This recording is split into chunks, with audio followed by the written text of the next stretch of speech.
Ladies and gentlemen, welcome to Friday Night Lights on WSOS 103.9. You are getting ready to join us for the 2019 FHSA Football Regional Quarterfinals on WSOS 103.9 and on the Flash's digital network. Now, I must say, my name's Todd. My co-host is Brian. We're going to be along with you throughout the night. And this broadcast is being brought to you under very special circumstances. Now, Brian, this is going to be kind of fun, right? We're going to have fun. We've got a playoff game tonight, right? But this is an official playoff game for the FHSAA, so I must offer this. Rights to this broadcast of this regional quarterfinal in the 2A Class 2A State Championship Series has been granted exclusively to WSOS 103.9 and the Flash's digital network by the Florida High School Association and is intended solely for the enjoyment of our listening and viewing audience. Any rebroadcast, retransmission, or other use of this broadcast without the express written consent of the Florida High School Athletic Association is prohibited. You know what that means, Brian? What does it mean, Todd? It means it's just for the folks who are along with us right now, and we are so excited that you're here. The St. Joseph Academy Flashes have earned a right into the 2A state playoffs, and tonight they take on 9-0 Aucilla Christian. This is a big game, Brian. Big game against an undefeated team. It's been a few years since the Flashes have been out here to play against Aucilla Christian. We've had some success here in the past, going back a number of years. Our listeners may wonder how a 4-5 team makes the playoffs, but this is a part of the relatively new formula where they take into account three things: the team's record, the opponent's record, and the opponent's record. Each of those three things occupies 1/3 of the formula, and because of the Flash's strength of schedule, including a victory, maybe two victories over a Class 4 team, when we're a Class 2 team, we find ourselves with a playoff shot. Without a doubt. And, that was a big part of Coach Tidwell's speech to the team yesterday.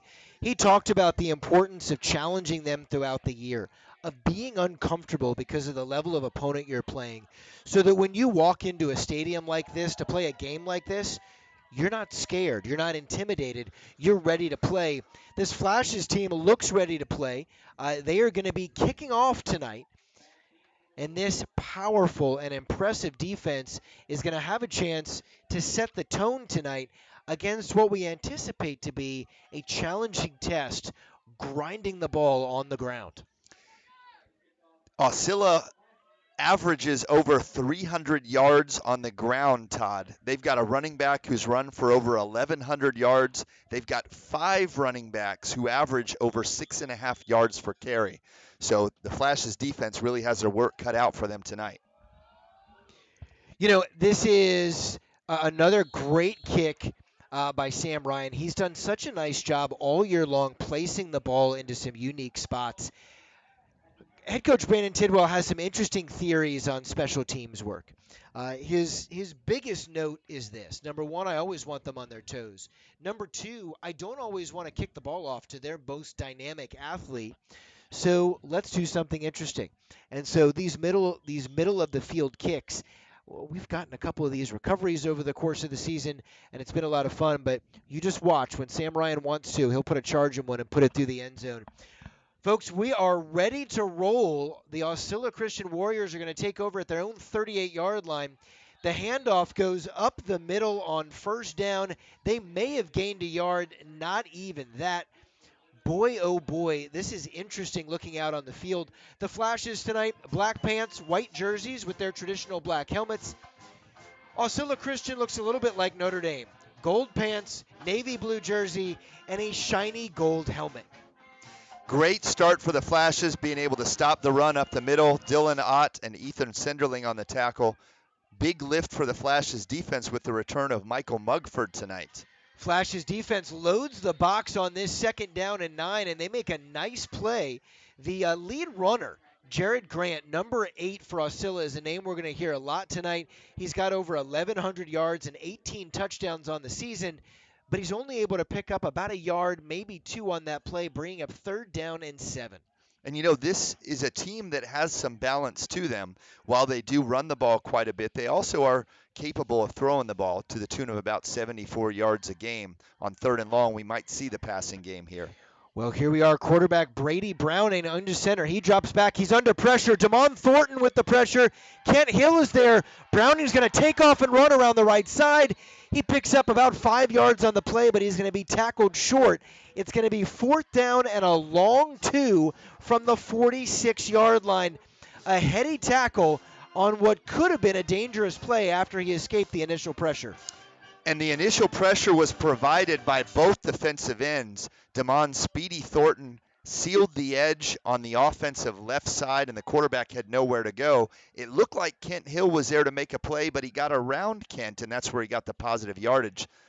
Looks like they're in a punt formation at 4th and 2 on their own 46. Brandon Hannon, who is also one of their best wide receivers, is both the kicker and the punter, but it's a fake. Snapped it to the up back, pushed forward, and they've gotten just enough for a 1st down. It's actually a gain of 4 yards on the play. The ball is right at midfield, and Aucilla Christian gets to continue this drive. Todd, the offensive line for Aucilla is very meaty, and I was worried when I saw these guys walking out onto the field that if these guys get a push, that we're going to be in trouble and in for a long night. So far, we've been able to answer with numbers in between the tackles, but we saw the power of that offensive line surging forward for a 2-yard gain. We did, but I also like the awareness I saw because the Flash's defense really rushed the line as soon as they saw something was going on. That was Brandon Hannon, your punter, who's now also playing a little bit of running back, goes off the right side and gains 6, maybe even 7 yards. I really expected number 8, Jared Grant, who's been there featured back, to get all the carries. He hasn't seen the field yet. And they've got a lot of rushing threats tonight. Hannon, who doubles as a punter and also plays some defense, has run for 445 yards, caught 17 passes for 239 yards, and scored 10 touchdowns on the season. So they've got a lot of weapons. 3 running backs in the formation, no wide receivers. They hand it off up the middle, and Michael Mugford strips him. The ball is on the ground.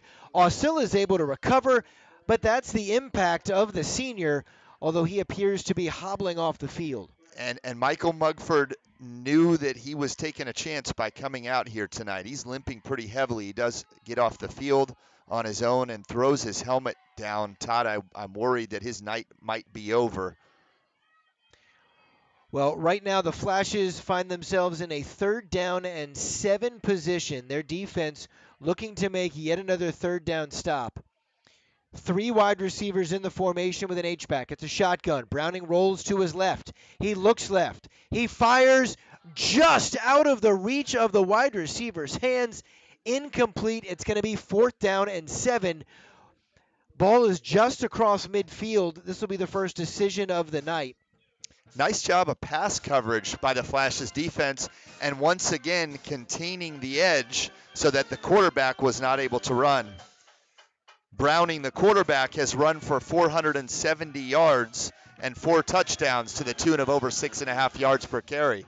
So lined up in another punt formation. This is not as simple as just grinding the ball up the middle, so it's going to be interesting to see. It is a punt.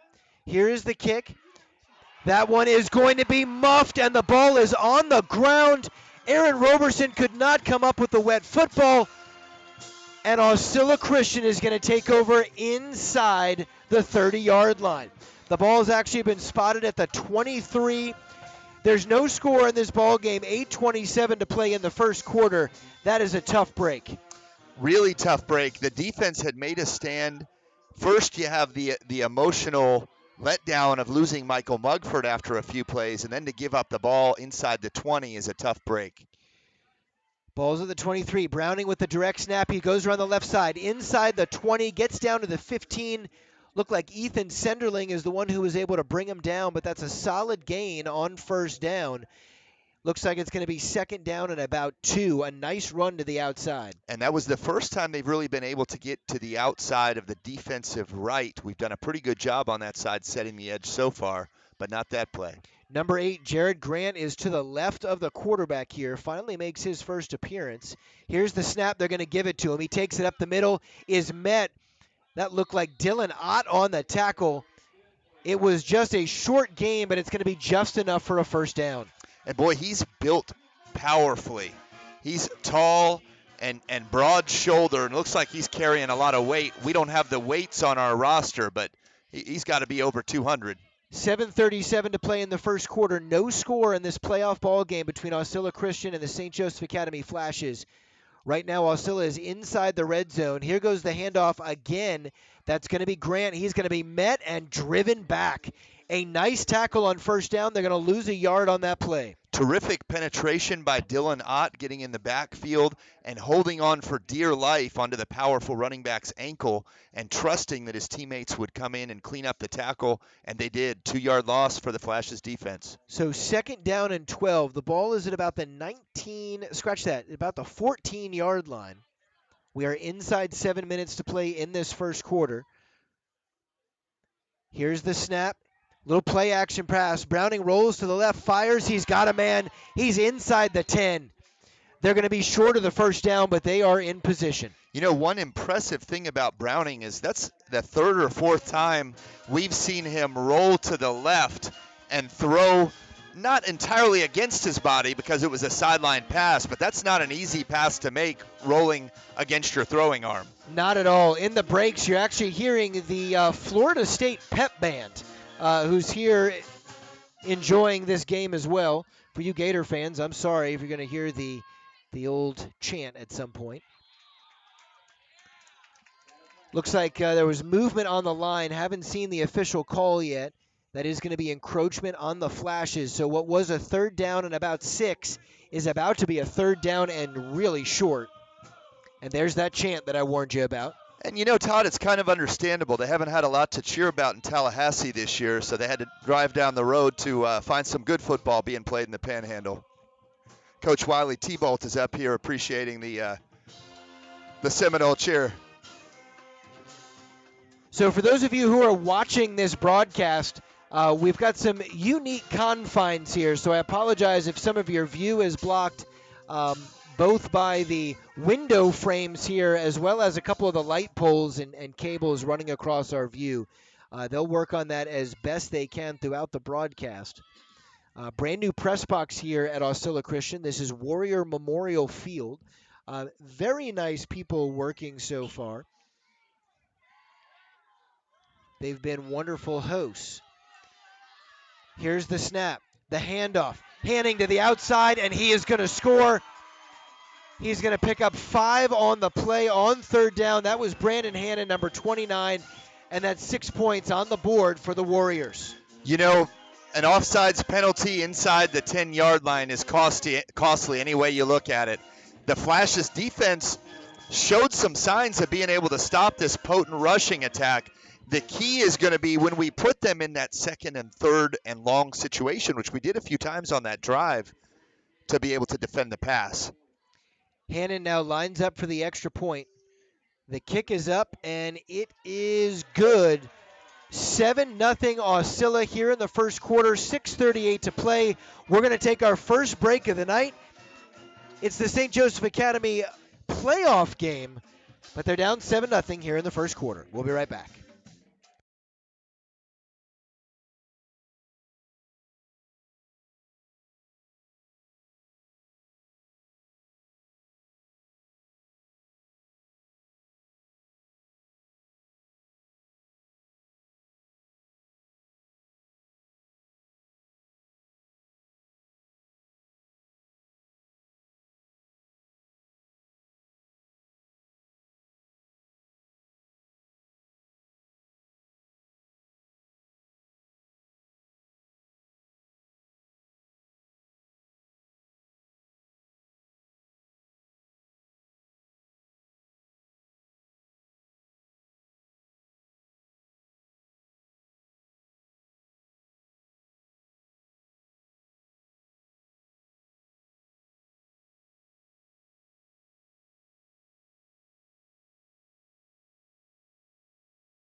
Welcome back to Friday Night Lights on WSOS 103.9. You are watching and listening to the 2019 FHSA Football Regional Quarterfinal playoff game right here on WSOS 103.9 and the Flashes Digital Network. The Flashes are getting ready to take back over here on offense after falling down 7-0 here in the first quarter. Flashes made a nice defensive stop, but unfortunately fumbled a punt, and so now they find themselves in a hole. 3 wide receivers are split out to the right, 2 to the left. The Flashes are moving from left to right on your radio dial, and a flag has come out here on first down. We have a false start penalty on the Flashes. So this drive, which was slated to begin on the 25, is going to move back to the 20. And Todd, this is a really important drive for the Flashes to establish what kind of game this is going to be. The offense was improved last week using 2 quarterbacks. With the do-it-all, all-purpose player Sam Ryan getting some snaps, I expect we may see him tonight. Will Karn back at quarterback. Here's the snap. It's a high one, but he corrals it. Fires this one out to the left, downfield, and that one is going to be caught by Kent Hill. Gets all the way out to the 46-yard line, a gain of more than 25 yards. What a great back shoulder throw. Terrific catch by Kent Hill. Not sure if that was intended to be back shoulder or not, but Kent Hill did a great job of adjusting, reacting to the ball when it was in the air, and making a terrific catch. 26 yards on the gain from Karn to Hill. That was a pretty and well-thrown ball. It's a first down for the Flashes now from the 46-yard line. The Flashes are without 2 of their top weapons on offense tonight. Ty Lawton is injured and out for the year. Michael Battis is also still out, the Flashes' leading receiver, and also their leading interceptor from the defender. So the Flashes are going to have to find new playmakers. And Todd, we remember how successful Kent Hill was last year as a freshman receiver. It's great to see him stepping up already early in this game. You know, it's been so impressive to watch his growth and development. Early on in the season, they were trying to figure out where he really fit in. They were trying to motivate him. They were trying to give him a chance to use all of these athletic and physical gifts that he possessed. And his work at defensive end has been really impressive and has added to almost the strength and power as well as the speed of this defense. But having him back out at the wide receiver position, especially right now in the absence of Ty Lawton and Michael Battis, he has to be a go-to target along with Sam Ryan and Ethan Senderling out of the backfield. So the Flashes line up now. I love this formation. I believe they call it King. 2 wide receivers to the left, 1 to the right, 2 backs. High snap goes up over Karn's head. He's able to corral it. He dumps it off to Roberson. They unfortunately are going to lose about 6 yards on the play. Roberson made a nice catch on the dump off, but ultimately loses yards. Heady and pretty athletic play by Karn to get it into Roberson's hands. Really just like to see him throw that ball over the receiver's head and out of bounds.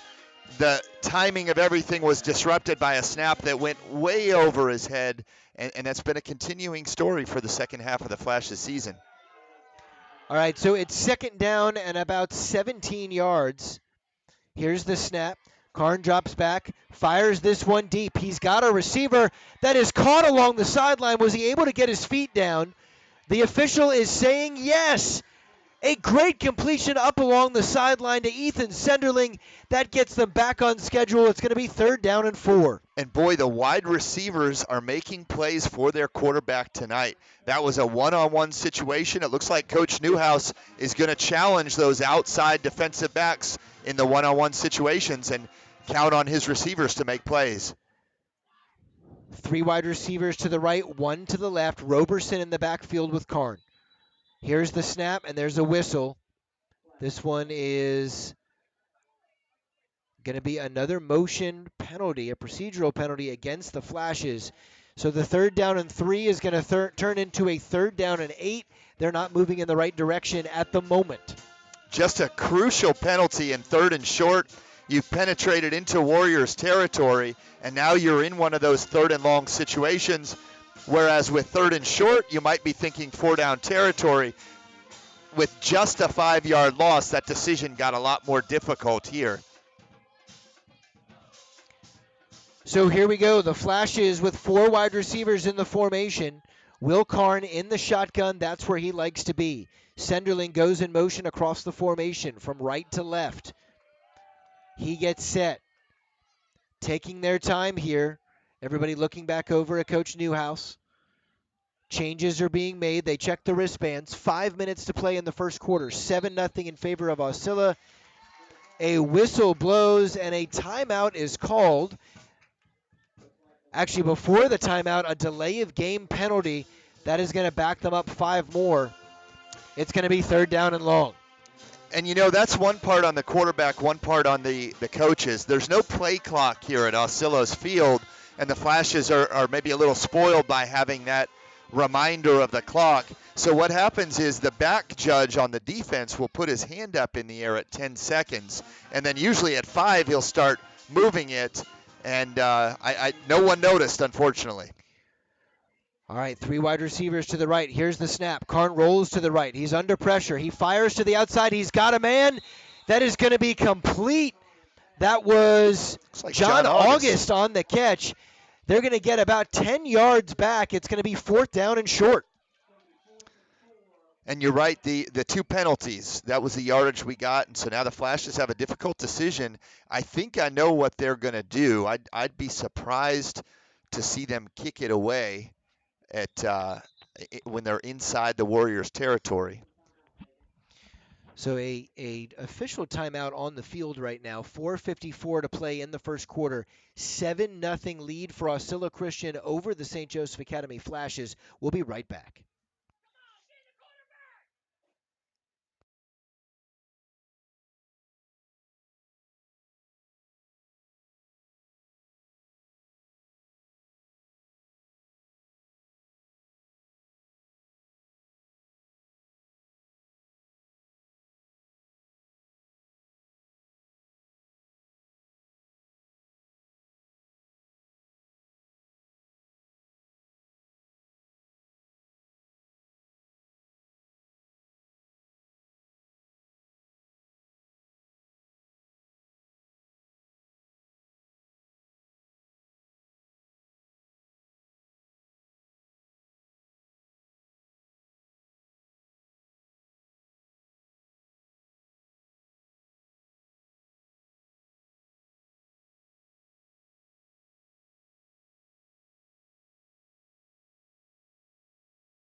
Welcome back to Friday Night Lights on WSOS 103.9. You are watching the 2019 FHSAA State Regional Quarterfinals on WSOS 103.9.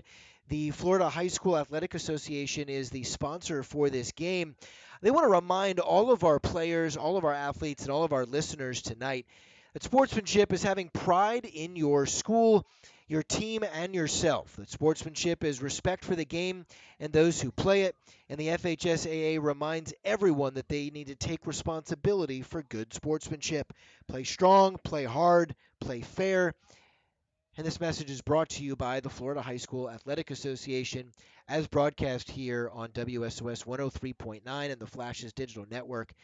Speaking of sportsmanship, right now, one of the coaches, one of the staff members for Aucilla Christian, is down on the sideline. Chief Barry Fox, who's also our running back coach, as well as our trainer Isabella, have both come over to this side of the field and are assisting. There's a stretcher here, ambulance over there in the corner of the end zone, and they're trying to help this gentleman out right now. You got to hand it to Aucilla. It looked like that ambulance was here and just on call. But boy, the emergency personnel got here real quick. A hush has fallen over the crowd, and right now in this Christian school, everybody is lifting up their hearts to this man who seems to be awake and alert and conversational. In fact, it looks like they're working on the lower body, so I'm wondering if he hurt a knee or an ankle. Not sure, but obviously your initial concern anytime you've got an adult on the sideline not in the game and goes down like that, you're making sure that it's not a heart issue or a head or anything like that. But they do appear to be working on a lower leg injury, so hopefully he's going to be okay. Both teams are actually on their individual sidelines. While we've got a moment, if I may, I need to offer a couple of shout outs. So, one of the fun things about this broadcast is when you're listening on WSOS, of course, you're somewhere in the St. Augustine area, right? The listening audience is going to extend up to Ponte Vedra and Nocatee and then all the way down to Palm Coast and beyond that. But because we're broadcasting on staugustineradio.com and pontevedraradio.com and on the Flash's digital network, right now, check this out. Based on people that have reached out to us today and this evening, we've got listeners in New York and in Texas. We have one listener who's in St. Michael's, Arizona. We have one in Denver, Colorado, and also Camp Humphreys, South Korea. That is absolutely incredible. Some family members of a couple of our athletes who are getting a chance to watch this game because we were able to broadcast this live on the internet. So, look, we love getting a chance to do these broadcasts. We love to promote the work that our students are doing. But it's also been great because we can share these road games with families that can't make the trip. And in this case, we're able to share it with people that are literally on the other side of the world. And that's just a really cool dynamic of this broadcast and of the work that we do and how special our families are. Wonder what time it is in Camp Humphreys, South Carolina or South Korea right now. I'm not sure. I have to imagine if London is 5 hours ahead, I wouldn't be surprised if South Korea is more like 8 or 9 hours. So that might be something we can look into over the break. Maybe our producer can look that up right now, and we can find out for sure. Um, the gentleman on the sidelines, they are still working on the stretchers right over there with him. While we've also got a moment, and we look over to the other side of the field, the flashes are driving right now. Um, they had some momentum going. They were able to work through a couple of penalties. Uh, Will Carnes throwing the ball really well tonight. He's already 4 of 4, approaching 45 yards through the air, even with the one negative throw. They're moving the ball. We haven't seen them try to run the ball yet. So that should be interesting, getting Aaron Roberson involved. He is such a dynamic young athlete. He's been impressing on the defensive side of the ball. It's going to be interesting to see how they approach what is now a 4th down and 3. We know they're going for it because that's just the way we work, but it should be interesting. Yeah, the defense, the Warriors defense has really stacked the box up to this point. They've got some corners, much like the Flashes, that they're very confident in, and so far the Flashes receivers have been able to make plays on the outside. So we'll see how long it takes Coach Newhouse to try and test the waters with the interior of the line. Todd, Uh, the the gentleman who was down on the sidelines appears to now be in a boot. They had a little air cast that they put on him, and he's now being taken across the field. Glad to see those EMTs were here and are able to take good care of them. A couple of the administrators from Aucilla Christian, who, by the way, offered us pots of chili before the game. They said they had like 11 pots of chili downstairs. Wonderful hosts, very gracious thus far. Todd, that's one of the highlights of the night so far. I was hanging out as or by the concession stand, as I have sometimes been known to do, and they were. I think every pot of chili had a story, but they were just coming in one at a time from different families, and I had took the liberty of sampling some of them. They were quite good. I have no doubt you did. It's a chilly night here in Aucilla. Temperatures creeping down into the 50s. A light rain has been on and off throughout the night, but right now it's clear and it's 4th down. 4 wide receivers in the formation. Karn, with that hard count that is so impressive, has drawn a lot of teams off sides. Not yet effective here. They look back over, they get the official play call, and now a timeout by Brandon Tidwell. It looks like the plan all along was going to be to try to draw them off sides. Looked like we had some semi-soft coverage, about 6-7 yards deep on Ethan Senderling, the slot receiver on the field side, with the potential of a quick pass, and he might have been able to use a stiff arm and get up for the first down himself. It's surprising to see a timeout after such a long delay.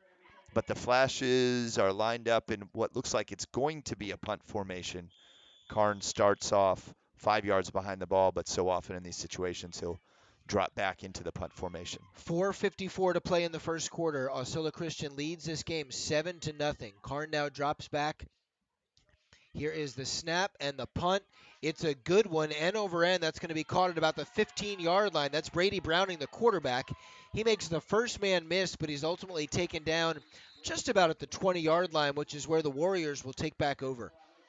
And you know, this is small town football. You've got a roster of about 23 guys, so you're going to hear us call the same names in different contexts: offense, defense, special teams, and that's it's so big for the Flashes to try and get ahead early and wear down the other team, because the reality is, if we're on the losing side, you tend to have a lot more energy when you're winning. Without a doubt. I love our listeners, by the way. Big thank you. It is 9:56 a.m. in South Korea right now. How do you like that? Here's the pitch to the outside. It's Jared Grant. The defense does a nice job taking him out at about the 31-yard line. Unfortunately, that is after a gain of about 11 yards. That's going to be just enough for a first down, it appears. Yes, they are going to move it. They stretched that play out, but in the end, Grant was able to turn the corner and pick up a first down. Really good blocking by the Warriors there. They had a fleet of blockers that attacked the outside shoulders of the Flash's defensive end, linebacker, and even cornerback who came in to help. And so that's what made for a pretty easy 11-yard gain. So now 4:37 to play. Aucilla, who has yet to lose a ball game this year, now facing off with the Flashes in the first round of the playoffs. Good pressure up the middle by Dylan Ott. They're going to stretch this play. That is Hanning going around the outside. He's going to be taken down, but a flag is down. That flag came in a little bit late. Flag went way over the running back. It was a gain of about 1.5 yards, maybe 2 yards. Looks like it's going to come back. I believe it's a holding call. It was right at the line of scrimmage. That's big. So what was first down and 10 from the 31 is about to be first down and 20 from the 21. Great opportunity here for the Flash's defense. These are the types of situations we want to put ourselves in, where at some point in the next couple of downs, barring a big running play, they're going to have to throw the ball. Will we be ready, especially without two key contributors from our secondary in Michael Battis and Ty Lawton? Brandon Hannon has been the go-to guy for this offense. Right now, number 8, Jared Grant, is actually split out wide. Watch the run here. Here's the snap. Browning's going to keep it. He goes up the middle, pushes his way. He's going to pick up about 7 yards, now 8 yards on the play. Finish that one with authority. It's going to be second down and 8. Good offensive strategy by the Warriors. Spread the defense out and then run up the middle. Don't worry about getting it all back in one play. Get some of it, and they picked up a pretty good chunk there on second and long. Number 9, Nathan Dukes checks into the ball game. Hannon is in the backfield right now. Grant is in the slot. We've got nobody on the slot on the left side, but it's a run. Browning is going to run it up the middle, and he is taken Kent down. Hill. For a second, I thought the ball came out. They gained about 2 yards. That's going to bring up third down and 6. Great play by Kent Hill getting into the backfield from the end spot. Got to think they're going to punt it here with a 7-point lead. Well, the marker is showing fourth down, but remember with the penalty, I'm not sure that got corrected. I've got it as third down and 6 here. I think you're right, Todd. A couple of the Warrior faithful down there are also sharing that. The officials have not corrected it, but the Warriors are playing like it's third down. Timeout is called by the Warriors here. Not sure if that timeout is to clarify things with the officials or if they simply needed a timeout. You're right, though. It absolutely should be third down. They remained on first down with the holding play on first down. They got the quarterback run to take it to second down. They got another quarterback run to take it to third, and that's where we are now. I'm surprised that the ref hasn't said anything to the linesman yet. No, and I'm watching head coach Colby Roberts right now, and he hasn't made any effort to talk to an official and have them correct it as well. You almost wonder if the coaches were assuming it was third down. They've got a punter now, Todd. Could the linesman have simply made a mistake and fooled the coaches? Well, if we're the ones who are wrong, I'm more than happy to take it, but there is a lot of conversation. That punt's going to be blocked. The ball is up in the air. Damon Thornton tries to come down with it, but it's going to come down all the way back at the 25-yard line. And The official comes up with the football, but it really doesn't matter because the Flashes now have it, and they're at the 25-yard line. And some frustrated Warrior parents are still yelling it was third down. We think they were right, but as you said, we'll take it. This is the first big break for the Flashes with a great opportunity to even the score. A lot of frustration on the sidelines. The coaching staff never seemed to question it, though, which leads me to believe that they may actually have been right. I can't imagine how that would have happened, though. I don't think we've forgotten a play, and it's not a holding is not a loss of down penalty. We'll work to get a little bit more information when we can, but right now Will Karn brings his offense to the line. He's going to give this one to Senderling, who is going to push his way up the middle. He's going to gain about 3 yards on first down. Todd, the only thing I can possibly think is that maybe it was something other than holding. I made an assumption there based on where it was called, and when I saw the flag, the signal, I don't think it was a dead ball personal foul because it wasn't 15 yards it was marked off. It was 10, which is the length of a holding. I can't think of a loss of down penalty there. 2nd down and 7. Here's the snap. Karn fakes the handoff, throws this one quickly outside to Roberson. That one's going to be incomplete. A little bit too much juice on it for the short pass. Still a catchable ball, and I think maybe Roberson was a little bit guilty of trying to run before he had his hands on it. And here the Flashes are in a 3rd and long situation, really right around the edge of Sam Ryan's field goal range. 2 minutes to play in the first quarter. It is 3rd down and a long 7. Ball is spotted right now at the 23-yard line. Aucilla Christian leads 7-0. The Flashes are looking to even the score. 3 wide receivers to the right, 2 to the left. 1 in motion, and the snap goes up and over Karn's head. Karn picks it up at the 40, fires this one with his left hand just past Roger Kramer. That was almost an impressive completion over there on the sidelines. But ultimately they avoid disaster, and they're going to get this one to 4th down. And that was actually Sam Ryan that was lined up at quarterback and threw the ball with his left hand away from the traffic. Really smart play. That's what I was hoping Will Karn would have done before on the short pass to Roberson in the first drive. It looks like the Flashes are going to go for it here at 4th and 8. And Sam Ryan is going to stay at quarterback. Roger Kramer and Grant Fortner are split out wide to the right. Here's the snap. He fakes the handoff, puts this one up in the air. Oh, and there's a little miscommunication there. His receiver stopped. He turns back around, but the ball goes over his head, and it's going to be a turnover on downs. Aucilla Christian takes back over with 1:56 to play in the first quarter and a 7-0 lead. I think the ball was, it was Ethan Senderling on the left side, and it wasn't just a miscommunication. I think you're right. Ryan was definitely looking deep, and Senderling was doing a short out route. But Ryan had pressure so quickly from the left side, he had to throw that ball a lot sooner than he wanted to. Flash's defense gets ready to their alignment. They're moving guys all over the field. Browning rolls to his left, fires this one to the outside. That one is complete. Gain of just a couple of yards there. Nathan Dukes on the catch.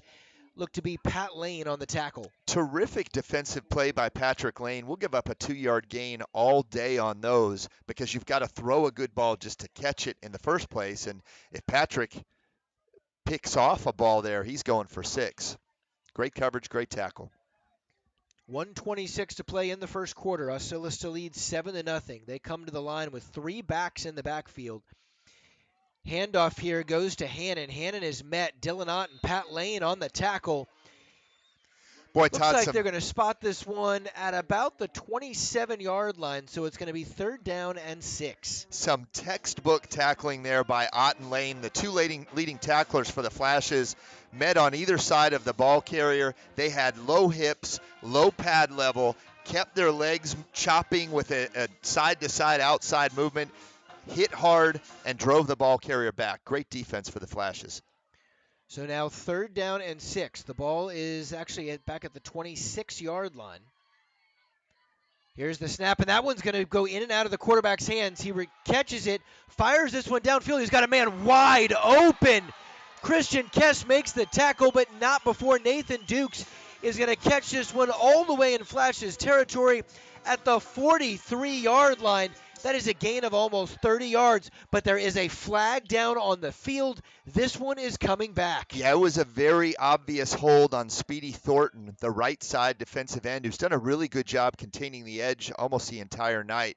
He was 2 full hands on his shoulder. The ref saw it immediately. Nice catch, gone to waste. And here we are in a big 3rd and long situation. Maybe we can get the marker guy to turn it to 4th down again. So 3rd down, waiting for the official spot here. They've put the ball all the way back inside the 11-yard line. So they've got a long way to go here. That holding call must have been well into the backfield. It was in the backfield as the quarterback was rolling left. Thornton had some good pursuit. We had a blitz coming from the linebacker on the left side. It's going to be 3rd down and 23 here. Browning takes the snap. He rolls right this time. He's under pressure. Chris White, the man who's coming at him. Nathan Dukes dives for it, isn't able to make the catch. Kent Hill with a big hit on the quarterback. He had got there just in time. As you said, Chris White was the one that made the quarterback throw sooner than he was ready. Once again, the Flashes didn't convert in their last great field position opportunity. Roberson's lining up on the 35 of the Warriors. It looks like we're going to get another shot here, Todd. Only 24 seconds to go in the first quarter. Aucilla Christian still leads 7-0, but the Flashes with a huge opportunity here to flip the field. I'd like to see us come after this one. Brandon Hannon, this snap's going to go up and over his head. He's going to be hit in the backfield. The ball goes out of the back of the end zone.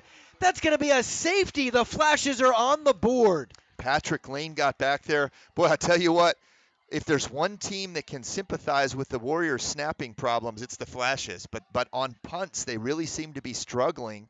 It was a snap that was kind of bobbled, a little bit high, and Patrick Lane got there in a hurry. A little bit worried. Patrick was super excited about making the hit to score the safety. Got to be real careful that we don't get called for a taunting there when the punter is down on the ground and we're standing over him. Fortunately, Patrick moved out of the punter's area pretty quickly, and the ref decided to let that one go. So the score is now 7-2. There are 20 seconds to play. And now, interesting decision here for the Warriors. They can choose to kick this one or punt this one. A tee was just brought out on the field, so they're going to go with a standard kickoff. But they have to make that kickoff from the 20.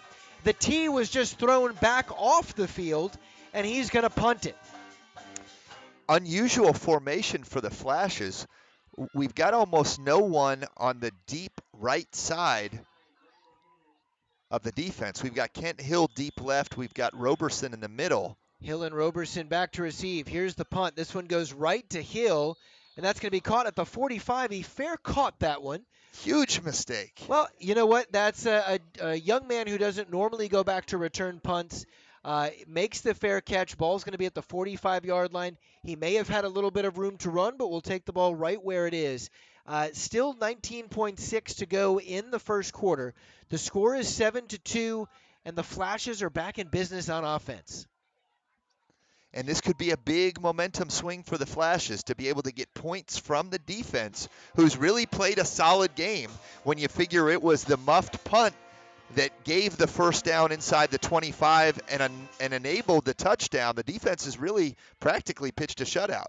Will Karn back in at quarterback. He throws this one out to the left. Back shoulder throw to August, but that one's going to go out of bounds and incomplete. It's going to be 2nd down and 10 from the 45-yard line. Todd, I'm convinced that these back shoulder throws are by design. That was pretty clearly intentionally back shoulder. The cornerbacks are doing a good job of taking away the deep ball, so this seems to be a way that you can catch it underneath some very aggressive and good covering cornerbacks. 15 seconds to play in the first quarter. Will Karn with Roberson in the backfield and 3 wide receivers. The handoff goes to Roberson. He's going to be met at the line, and he's going to lose a yard. It's going to be 3rd down and 10. Some good tackling there by the Warriors right up front at the point of attack. Linebackers playing downhill, meeting Roberson right in the gap that he was trying to run through. And what the Flashes did there was block the defensive line, but they really didn't have any offensive linemen going out to meet those linebackers. For a successful running play, you've got to have a hat on a hat. One of our offensive players on every one of their defensive players. It didn't happen that time. That's the end of the first quarter. The score is Aucilla Christian 7 and the St. Joseph Academy Flashes 2. We'll be right back.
Welcome back. Karn throws this one deep downfield. He's got Kent Hill inside the 30-yard line.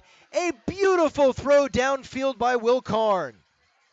Great catch again by Kent Hill. It's terrific to see him being utilized as a big part of the offense tonight. 25-yard gain. 2 catches and 51 yards for Kent Hill. Ball's been spotted at about the 27-yard line. Flashes knocking on the door of the red zone. 3 wide receivers in the formation. Grant Fortner split out way wide. Sam Ryan on the keeper. Makes a nice move to avoid going out of bounds and picks up about 2 yards on the play. And that's something that Sam Ryan adds to the quarterback position. A little bit quicker on the run than Will Karn is, more of a natural runner. So we've got the run pass option. In fact, I believe they even put in an option play there for Sam Ryan, who looks like he's lining up in the slot position, but I don't see Karn on the field. No, he was just checking the wristband. This little quarterback was a quarterback competition early on in the spring. Karn won the job, but they see some things they really like in Ryan, so he's going to get a series here. He makes a beautiful throw. This one's going to be caught. Oh, it's just out of bounds. I thought Kent Hill had himself a 25-yard touchdown, but they rule him out of bounds. That is a tough one. And the referee was right there on the sideline, so it's very difficult for anybody to question the call from this vantage point. We were watching it with hopeful hearts. It was a nice job making the catch and appearing to get into the end zone, but nobody really seems to argue that call. Will Karn checks back into the game on 3rd down and 9. It's a good ball by Sam Ryan. We've seen that both quarterbacks have a good deep arm. Absolutely. And so now with 3 wide receivers split out to the left, 1 to the right, that is Kent Hill, the lone receiver to the right. No safety on him. He is met at the line, is hit hard. He's going to catch this one for a gain of about 5 yards. Going to bring up 4th down and 3. Good job of pass protection by the offensive line, and that's a situation where the Flashes, usually you might think, gosh, why do you throw a 4-yard or a 5-yard pass on 3rd and 8? But that's a situation where now you've got 4th and manageable. We're still right at the very edge of Sam Ryan's field goal range. In a 7-2 game, it might be an option, but it doesn't look like it's an option for the coaching staff right now. 10:40 to play in the first half. As my co-host offered, it is 7-2 in favor of Aucilla Christian. The Flashes are now facing a 4th down and 5, and they are going for it. Karn looks left. He throws it. This one's going to be tipped and intercepted. Intercepted at the 18-yard line. Aucilla Christian Warriors will take over inside the 20. Pass was a little bit behind the Flashes receiver. The truth is, an interception doesn't kill us. You go for the 4th down. If you get an incomplete pass, you're actually in worse position than if you intercept it. Fortunately, the interceptor fell down after making the interception. If he can get around the right side from the Warriors standpoint, then it might be a pick 6. Tonight's game in the 2019 FHSA Class 2A Football Championships is sponsored by the Florida High School Athletic Association. Flash's defense looks to bow up here. Gain of just a couple on 1st down. There was a hit, or there was a hole there. Boy, Patrick Lane came in from the safety position, and he laid a hit down. In fact, number 29 appears to be a little woozy there. I think he might have gotten a forearm to the head, accidentally, of course, but that's a key player. Actually, he got credit for 5, almost 6 yards on that run. It's going to be 2nd down, and we'll call it a long 4 right here. 9:45 to go in the first half. And that was, again, just some terrific blocking by the big offensive line of the Warriors. There was a hole about 5 yards wide there. Warriors set up in a old school, almost wishbone looking offense. The handoff goes to Grant. Grant moves to the outside, gets out to just about the 30-yard line. I think that's going to be enough for a 1st down. Good 5-yard gain there, and they are going to mark this one. That is, in fact, a 1st down. Flashes had 6 guys on the line and another 2 guys within about 3 yards. That's been the approach on defense, and it's been pretty successful so far. You've got to hand it to Coach Brandon Tidwell, who also runs the defense. He stays up nights, I think, game planning for these games, especially this being a playoff game. It's been a long time since the Flashes have had a playoff win. I'm not sure if we've ever had one, to be honest with you. Here's the snap, the handoff up the middle. That was Hannon, and he's going to be taken down after a short gain. They're going to give him credit for about 1.5 yards. Actually, they'll mark it at a 2-yard gain. 8:35 to play in the first half. 7-2 lead for Aucilla. It's going to be 2nd down and 8 from the 32-yard line. Aaron Roberson, the starting running back, was moved to linebacker about halfway through the season. He was in on that tackle. In really only playing a little more than half the season at linebacker, he's become the 3rd leading tackler for the Flashes with 43 tackles, in addition to playing almost every down on offense. Here's the snap, the handoff, the room to run. Grant makes a man miss at the 35. Patrick Lane hits him hard at the 36. They're going to be short of the 1st down. It's going to be 3rd down and about 4 yards. Really nice tackle by Patrick Lane. Gives us a chance here on 3rd and short. The cornerback on that side just completely whiffed, but Patrick was there to clean up the mess. I'll be really curious after the game if we're able to get down on the sidelines to see how big number 8 is. Relatively shifty runner, is a broad-shouldered kid, moves very well, but Browning is going to be under center on this play. I'd watch the quarterback 3rd down run and here. 1.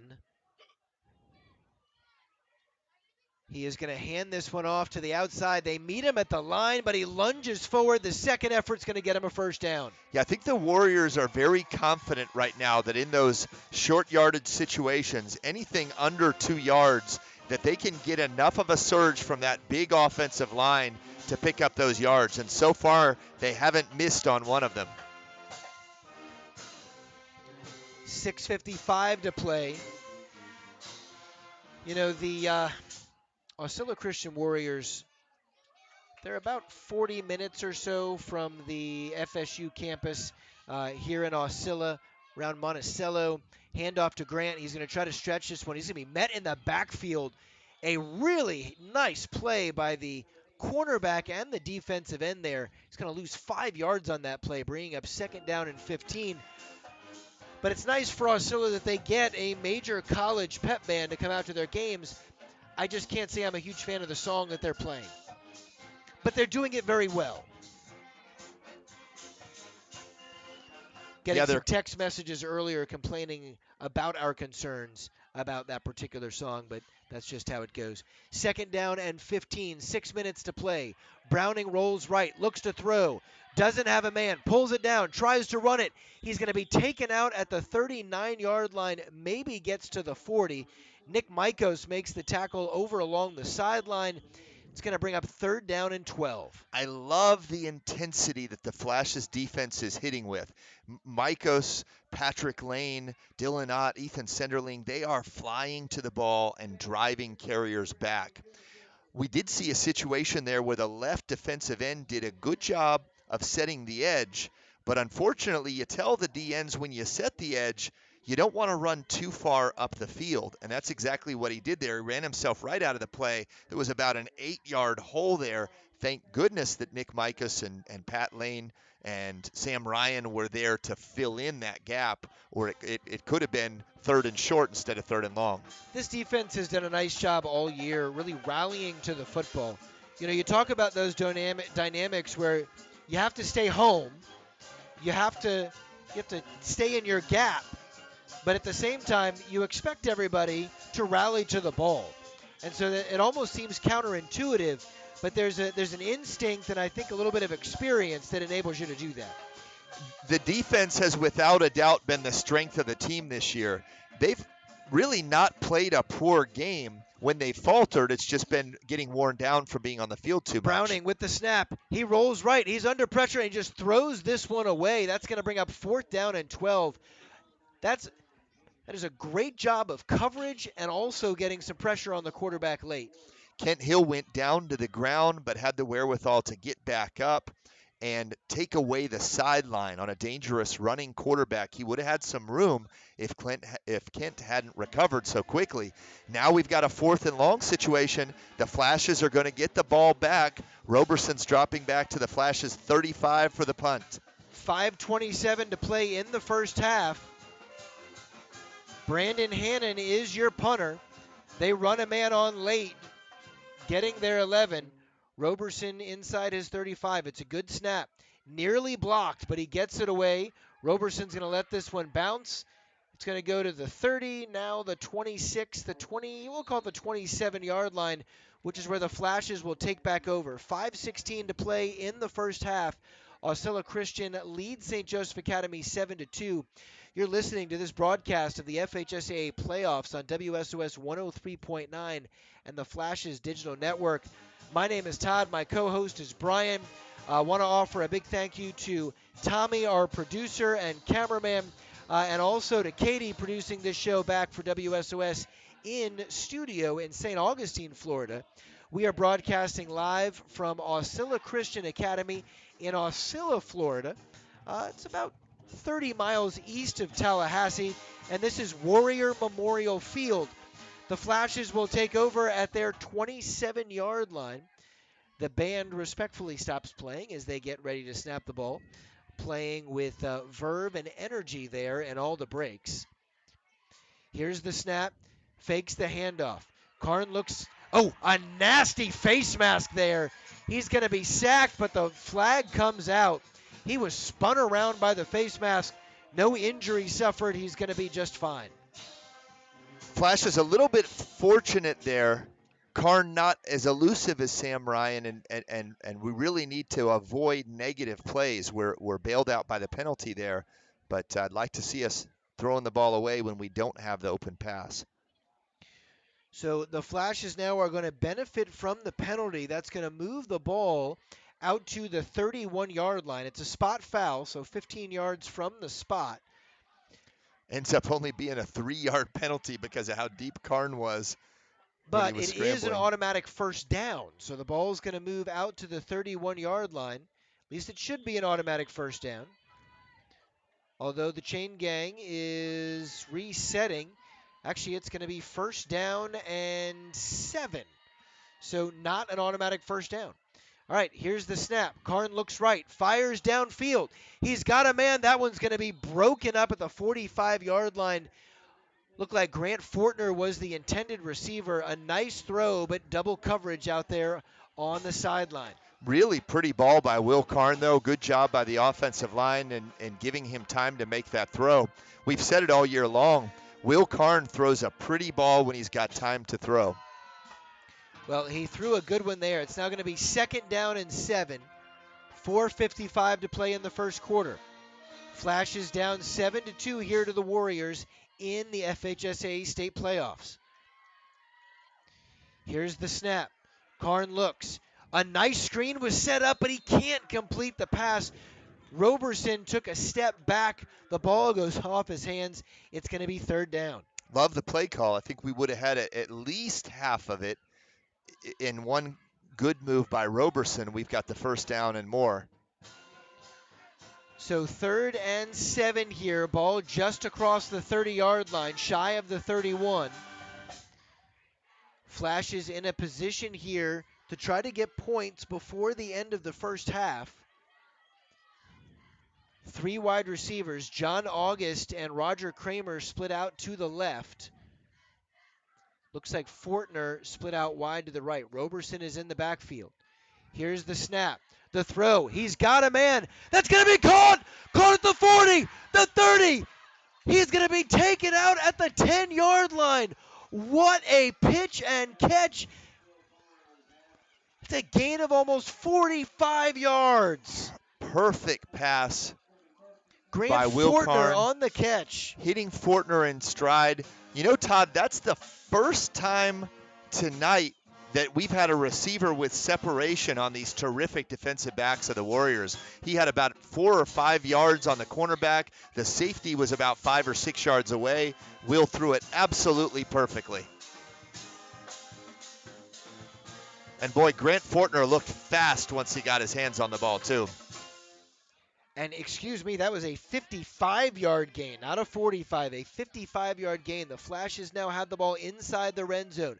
Karn looks to the end zone, throws this one up. That's going to be caught. It's a touchdown. It is a touchdown, a 17-yard throw. But there is a flag down on the play.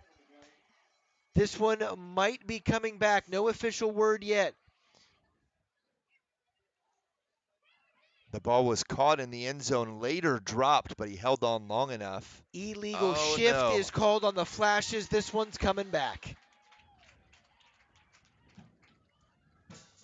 Boy, that's painful, but you can almost feel the confidence in the passing game growing. You hate to lose that one, but I think we're starting to hit a rhythm here. All right, so 4:35 to play. The Flashes have the ball just inside the 20-yard line. For those of you who are watching this game on the broadcast, we apologize for the little obstruction to the left side of your screen. Here's the snap. Karn looking left. Now fires right, and this one's going to be incomplete. That was intended for John August, but that one's going to go out of bounds and incomplete. It's going to bring up what is third down and about 15. Little bit of separation there for the receiver. I like the shoulder fake that Will Karn used to try and move the safety to the left side before throwing and getting the one-on-one coverage that he wanted. Sets up a second and long, but you know the Flashes certainly have a potent deep passing game. The question is, will they keep going after it all at once or try and break it into some small pieces? So the Flashes only have 3 runs on the night. They have really concentrated on the pass. I'm not sure if that is just a byproduct of film study, and that's where they felt like they could attack this defense, or if they're simply feeling like the situations are calling for it. It'll be interesting to see if they remain this unbalanced or if they work to find a little bit of balance as we move forward. With 4:30 to play in the first half, Flashes are down 7-2. They've got a third and long throwing situation, of course. And you know, Todd, actually it's second and long because of the penalty on first down, second and 15. The Flashes have been attacking through the air, but they've been attacking the perimeter of the defense. They've hardly, except for the touchdown catch that was called back, they've hardly gone down the middle at all. Here's the snap. Karn looks left and now Love throws it. this one back right. He's got this one to Roberson. Roberson inside the 10, the 5, dives for the goal line. What a great screen, but there's a flag down and a holding call against the Flashes. That one got all the way down inside the 5-yard line, but it's coming back. The call was very late. Roberson was a good 10, 15 yards down the field, so I'm wondering where the spot is. Although based on where the flag is, it's around the line of scrimmage, which would be a really costly penalty. Really, really great play call and well executed. Will Karn rolled to the left, allowed the rush to come in, turned his shoulders and threw to the right where Roberson was wide open. Ball's all the way back at the 30-yard line now. That's going to bring up second down and about 25. What a great play call on second down. That screen was set up perfectly. But one of these offensive linemen working hard to protect his quarterback apparently did something that the official felt was a hold, and so there we are. So now on second down and long, 4:22 to go. Karn throws this one. He's got a man that's going to be caught. Ethan Senderling all the way down to the 10-yard line. A flag comes in, but that's a 20-yard gain if it stands. This is going to be either pass interference or defensive holding. It is defensive holding, which, if I'm not mistaken, is an automatic first down for the Flashes. So they may have a choice here. If the reception stands, it's going to be third and short, third and about 3 or 4 at the 10-yard line. Defensive holding is usually only a 5-yard penalty that would bring with it an automatic first down. That wasn't Ethan Senderling, if I'm not mistaken. That was Evan O'Halloran making his triumphant return. Fantastic. That's a guy that's been really missed on this team. The penalty is declined.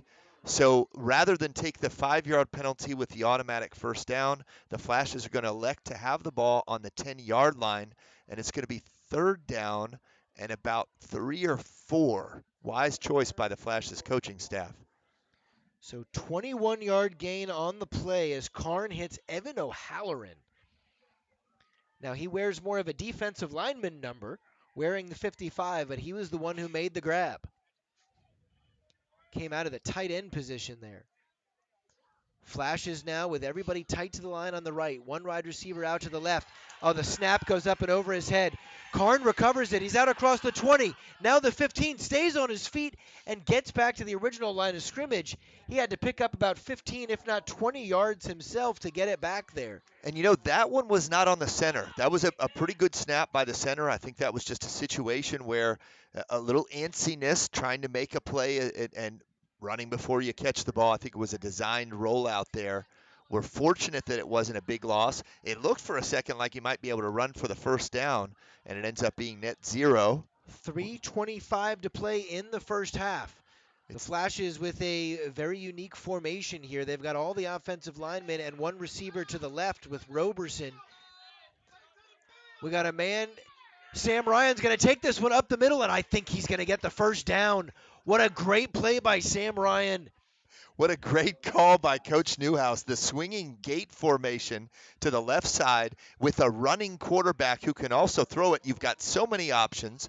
You run motion to try and move those middle defenders just 2 steps to offensive right. That clears up the space for Sam Ryan to authoritatively get a first down and goal from the 5-yard line. Todd, we're in business. Picks up 5 yards on the play. Ball is at the 5, first down and goal, 2:50 to play in the first half. Karn under center for the first time tonight. He takes the snap and muscles it up the middle. Not something we've seen a lot. The quarterback keeper, usually a short yardage play, might have gotten a yard there. You know, something else that's really working to the Flash's favor is the clock. The clock is at 2:24 and running. The Flashes have used almost the entire second quarter on this drive. So it's going to be a one-score game either way, hopefully with the Flashes lead going into halftime, and probably a run-heavy offense is not going to get a whole lot of time to answer whatever the Flashes do here. Will Karn used that keeper to score a touchdown last week. 3 wide receivers now to the left. Patrick Lane alone to the right, waiting for that little whip route. They're going to go to him, and he's got it! Touchdown, Patrick Lane! The Flashes have taken the lead. And that's a route that the Flashes have been successful. It's a fake slant route. Once again, we're taking advantage of one-on-one coverage with the outside receiver. You can't cover every aspect of the field. When you see that slant route as a quarterback, you've got to jump it because that's the first read. It's a quick, easy pass. And so with just the right push-off, it gets the defender back on his heels. He had 3 yards of separation. Will Karn threw a beautiful pass. Flashes lead 8-7. They're going to line up as if they are going for the extra point. Looks like Brennan Regan is actually in to kick this one. He's worked his way back from injury, a very confident and strong leg. He puts this one up, and it is going to be no good. It hit the upright. It hit the upright, and it's no good. So the Flashes lead 8-7. There's 1:51 to go in the first half. I'm a little confused there, Todd. We've got a senior kicker who's made 19 of 22 extra points all season, 5 of 6 field goals, and we tried out a freshman. I thought for sure there was going to be some trickery involved and that maybe Sam Ryan, the normal kicker, was taking the snap. I'm really not sure what we were doing there. So, stepping back for just a moment, Patrick Lane is responsible for all 8 points on the board. He actually made the tackle in the end zone and forced the ball out of bounds, gets credit for the safety, and now he catches a 3-yard pass from Will Karn for the touchdown. The Flashes lead 8-7 with 1:51 to play in the first half. We've got ourselves a ball game. Todd, I'm happy to see that Sam Ryan is on the field. One thing that I worried about was maybe it was an injury to Sam Ryan. No, he looks good to go, so it looked like just a coach's decision to give the freshman a chance for the extra point. Ooh, a nice little onside kick here. This one's going to be covered up, though, at the 39-yard line, which is where the Warriors will take back over, and now down 8-7. 1:51 to play in the first half, and the Flash's defense with a chance to make a real statement. And, they do have a potent passing game that we've seen hit a couple of strikes. I'm not sure if they're going to come right out of the gate throwing. Oftentimes in a 2-minute warning situation, you might test the waters with a good, strong run when the defense is playing on their heels a little bit, expecting a pass, maybe playing a little bit softer. So I wouldn't be surprised if we saw a run on first down and then maybe some passing after that. Flash's defense with really no safety in the ball game. Browning drops back, and he's going to throw. High arcing ball. That one is going to be knocked away. A nice defensive play there by Grant Fortner. Grant had good position there, stepped right in front of the receiver. It was a clean defensive play. Thought for a second that Patrick Lane might be in position to make an interception at the safety spot. I think he might have misjudged it and come in a little bit too early, but also had to cut off the receiver who was also in the territory. It's turned into a really pretty night out here in Aucilla. Initially, we dealt with some rain. It's 57 degrees right now, but clear skies for the moment. Definitely some storms still around in the area. Browning is going to keep this one. He's got some room. He's picked up 10. He's out across the 45, now the 40. Down all the way down to the 30. He's going to get to the 29-yard line. A huge gain of almost 35 yards. Browning from the quarterback position has run for almost 500 yards at a 6.6 yards per carry and 4 touchdowns. He's thrown for 454 yards. He's actually run for more than he's thrown for. He's a big part of that dynamic rushing offense for the Warriors. Taking a quick look at the radar, we appear to be getting very lucky right now that we've only got a light drizzle on the field. There are a lot of storms in the area. but there's just a light sprinkle out there at the moment. The Warriors now with 1:14 to play in the first half have the ball at the 30. They're going to give this one to their running back, Brandon Hannon, and he's going to be tackled in the backfield. A big loss. Dylan Ott was on a blitz on that play and had the wherewithal to slow down his run to the quarterback when he saw the handoff. Absolutely hammered the running back for a 5-yard loss. It looks like the Warriors are going to have to call timeout. What a big play by the middle linebacker for the Flashes. 53 seconds to play in the first half. The Warriors take a timeout. I'm not sure exactly what their timeout situation is at the moment. I believe, though, that they have one left. They don't have any more than one left. I think you're right. I think it's exactly one.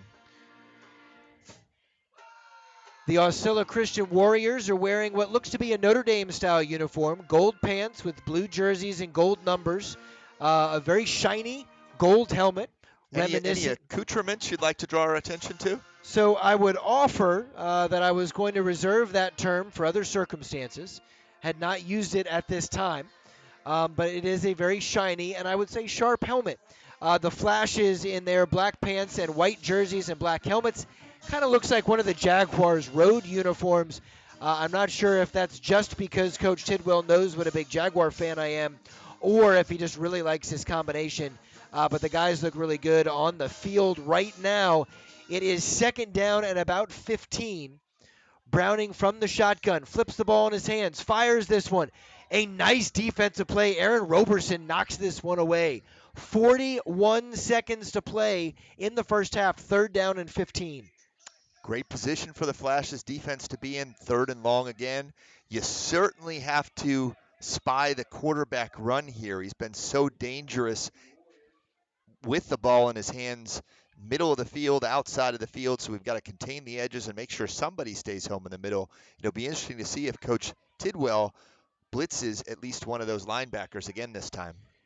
So we know Hannon is a pretty good kicker. I'm not sure what his range is. I don't know if a field goal is even an option for them, but I suppose we'll worry about that if we get to fourth down.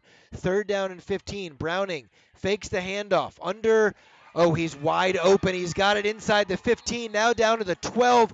That's going to be a first down, a huge 20-yard gain on third and long. I never should have spoke of the field goal situation. Well-designed play action to the inside, really executed well by the quarterback, Browning. Rolled to the right side. They slipped the receiver into the flats, and the Flashes' defense has been so aggressive against the run that the outside linebacker just bit a little bit too hard, didn't see the receiver slip out there, and he had a lot of green in front of him. 41 seconds to play in the first half. The Flashes lead 8-7 here in this regional quarterfinal of the FHSA state playoffs. Here's the snap. Rolls left. Under pressure. Sam Ryan with the sack! All the way back at the 24-yard line. I'm not sure why the 32 seconds to go. Not sure why the clock didn't start when the chains were set there, but it was 41 right up until they snapped it. Clock is now at 25. It's second down and 16. Inside 20. They are going to try the field goal here. It's going to be a 40-yard field goal attempt for Brandon Hannon. 42 is his season long. Here's the snap. Here's the kick. It's up. It's straight enough, but it does not have the distance. It's no good. There are 5 seconds left on the clock. The Flashes will take over, leading 8-7. Todd, that tackle by Sam Ryan took points off the board.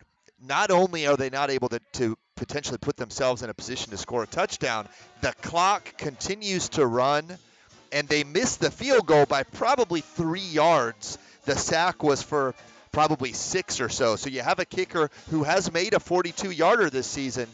At 40, comes up just short. What a tremendous stand by the Flashes defense. So it looks like a kneel-down formation here for the Flashes. I'd love to see some sort of fun trick play, but that will not be the case. They will take a knee, and that will bring us to the end of the first half. Ladies and gentlemen, we are broadcasting live from Aucilla, Florida. The St. Joseph Academy Flashes lead Aucilla Christian 8-7. This is a 2A regional quarterfinal in the FHSAA state playoffs. We are going to take a break here. They've put 12 minutes on the halftime clock. We will see you right around that time. You're listening to Friday Night Lights on WSOS 103.9.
Welcome back to Friday Night Lights on WSOS 103.9.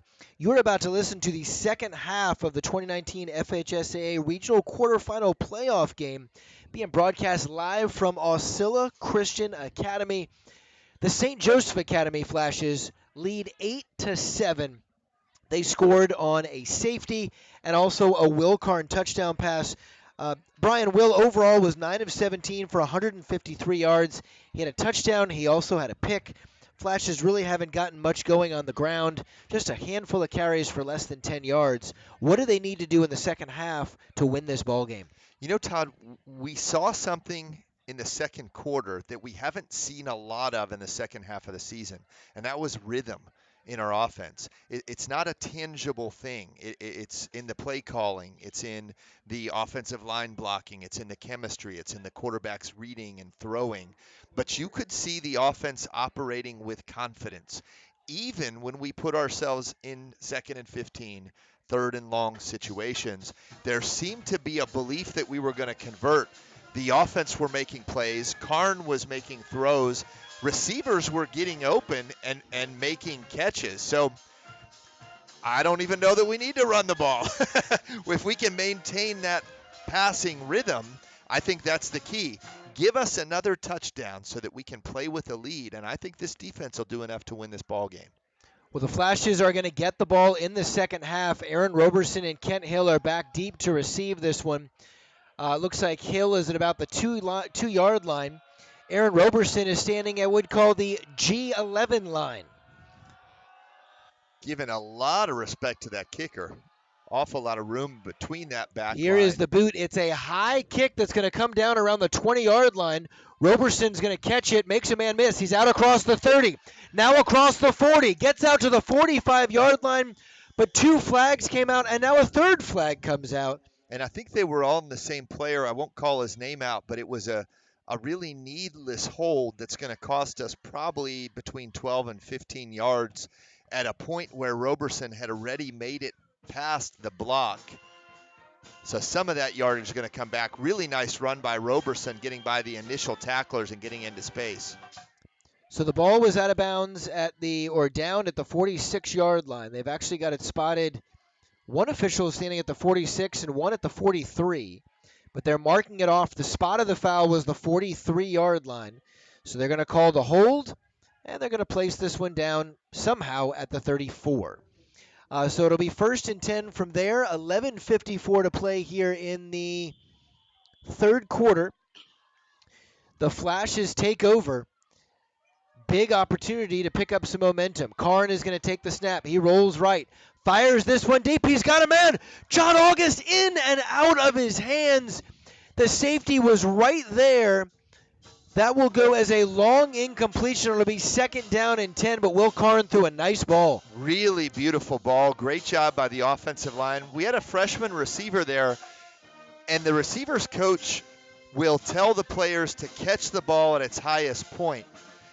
There are some exceptions to that rule. There are some times when you're running that you want to make a basket catch, putting your hands out in front of you. I think if John would have done that, he would have found the ball would have dropped right in his hands. A defender didn't have a chance to make a play on it. Freshman mistake.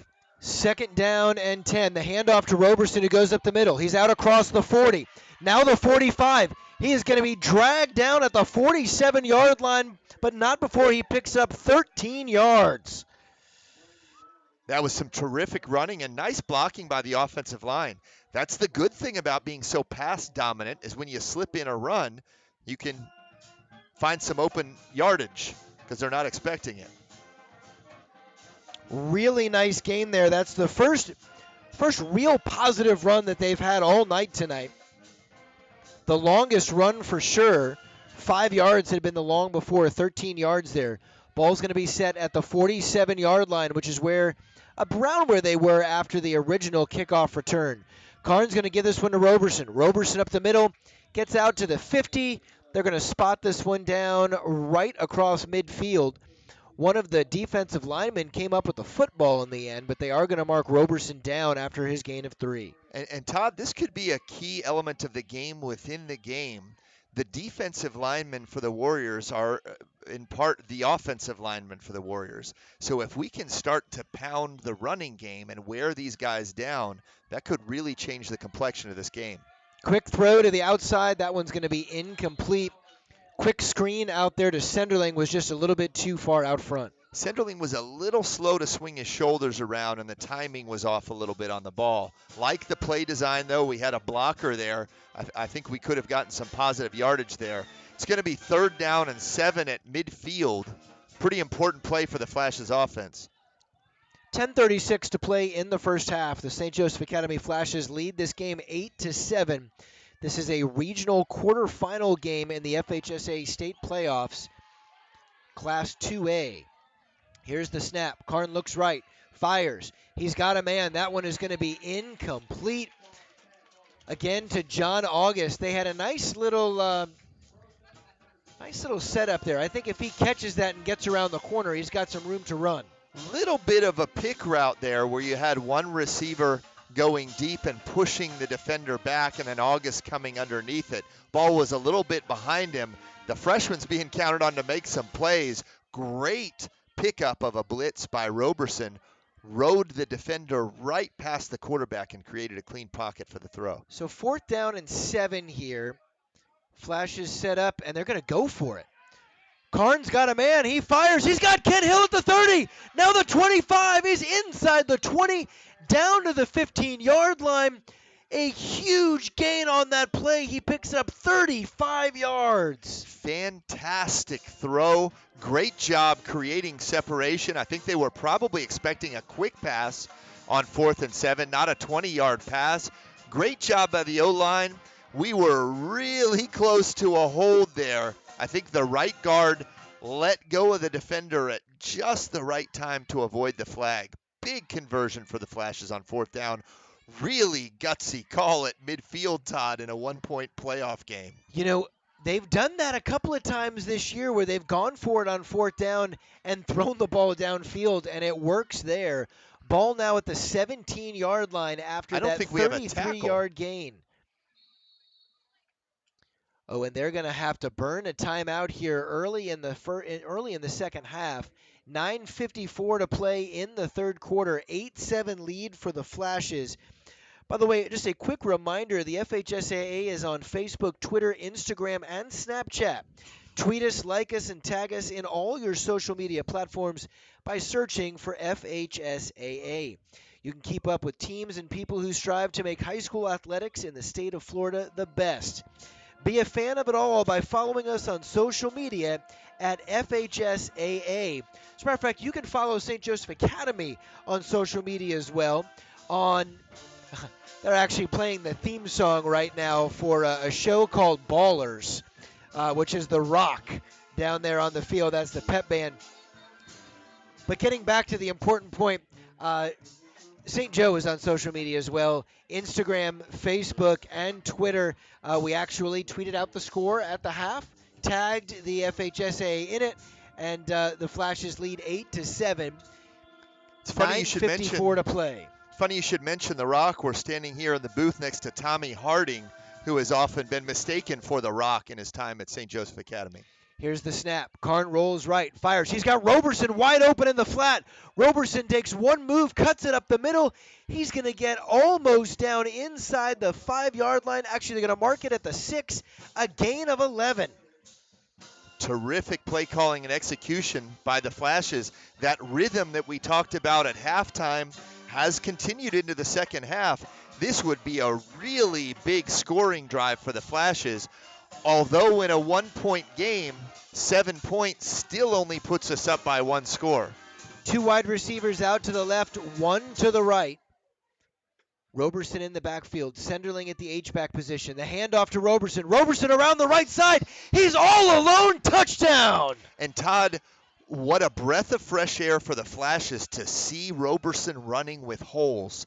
Roberson has run so hard this year. He's run for over 4 yards a carry, but hasn't even hit the 500-yard mark when he's running against a guy who's got over 1,100 yards. He hasn't been getting the carries. He hasn't been getting the holes, but now things are starting to heat up for the Flashes offense. It's 14-7. Sam Ryan is going to come back in and kick this extra point. We understand he was nursing a little bit of a groin injury in the first half, but he is going to kick this one. They are going to have to fake it. He's going to dive for the pylon. He didn't get it. The snap rolled back to him. It wasn't necessarily a fake, but he had to try to keep that one. Ran it around the left side, dove to the pylon, but he's marked out of bounds at the 1 yard line. So 14-7 is the score. 9:26 is the time left in the third quarter. The Flashes benefited from a safety early in the game. It's basically replaced to now 2 missed extra points. Unfortunate, because I think those points are going to be very valuable here. Heck of an effort on the conversion. We have a very tight angle because it's on the near side of the field, and we were craning our necks almost out the window. But boy, it looked like he was close diving for the pylon there. Unfortunate series of events, but let's not lose sight of the fact that the Flashes are playing in a state playoff game in the third quarter with a 7-point lead behind a defense that has played terrific tonight and really hasn't given up an offensive touchdown except on a short field after a turnover. Sam Ryan prepares to kick this ball off. The Flashes now have a touchdown lead. Ryan with the onside kick. It takes a nice hop. Oh, the Flashes have recovered. Did the ball go 10 yards? It did. If it did, it's theirs. Celebration on the sideline. The Flashes have it. Todd, I have not ever seen a more perfectly executed onside kick. The ball took the perfect bounce, was up in the air. It was Kent Hill who met the ball at the 50-yard line. His hands were on it at the 50 and a half, the 49 and a half. Now we're getting a signal from the Warriors that it didn't go 10 yards, but I believe they're mistaken as all the referees conference in the middle of the field. That is a huge momentum swing for the Flashes. Wow. Oh, but now okay. Big scare for the Flashes. No, they have pointed, but now Aucilla's confused. There was an initial call that the ball was going to go back the other way, but now it is going to stay with St. Joe's. Both of our heart rates just went up unnecessarily in that moment. So the Flashes now with the ball up 14-7, 9:25 to play in the third quarter, and a chance to really capture the momentum of this football game. Roger Kramer and John August are split out wide to the left. Kent Hill to the right. Ethan Senderling is the H-back. Karn's going to have to keep this. He's going to be sacked in the backfield. It was a high snap. He tried to give it to Roberson. They couldn't make a good connection. He's going to be sacked. They're going to lose 5 yards. He was sacked violently, too. I saw his head whip back at the end. Thought he might stay down for a little bit. He did pop back up.